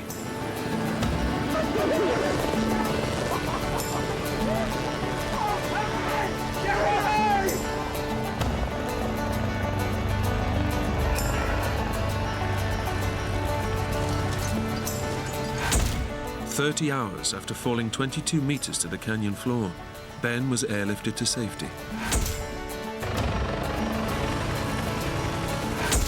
The wives of the three friends had raised the alarm when they didn't hear from their husbands. By checking the internet research Ben had done on the canyons, his wife managed to locate the area they were in. While his friends quickly recovered, Ben was in rehabilitation for months. He had severe head injuries, broken ribs, and a burst eardrum. But eventually, he made a complete recovery. I remember starting to climb up to save us. I was going to climb to the top. I remember brushing the dirt out of the cracks. The next thing I remember was waking up in a hospital bed at the University of Utah Hospital. Despite their traumatic ordeal, the three remain best friends. I shouldn't be alive. I should have died in the canyon. Jason and Clay did save my life. They were there when I needed them, despite my stupid mistakes. I still love the outdoors, and we still go on man trips. We go hiking. We don't go to slot canyons anymore. We still get together every month and go to dinner, and I still feel like they're my best friends. They're my brothers. Doesn't matter what happens in life, we're still really close, and I think we always will be.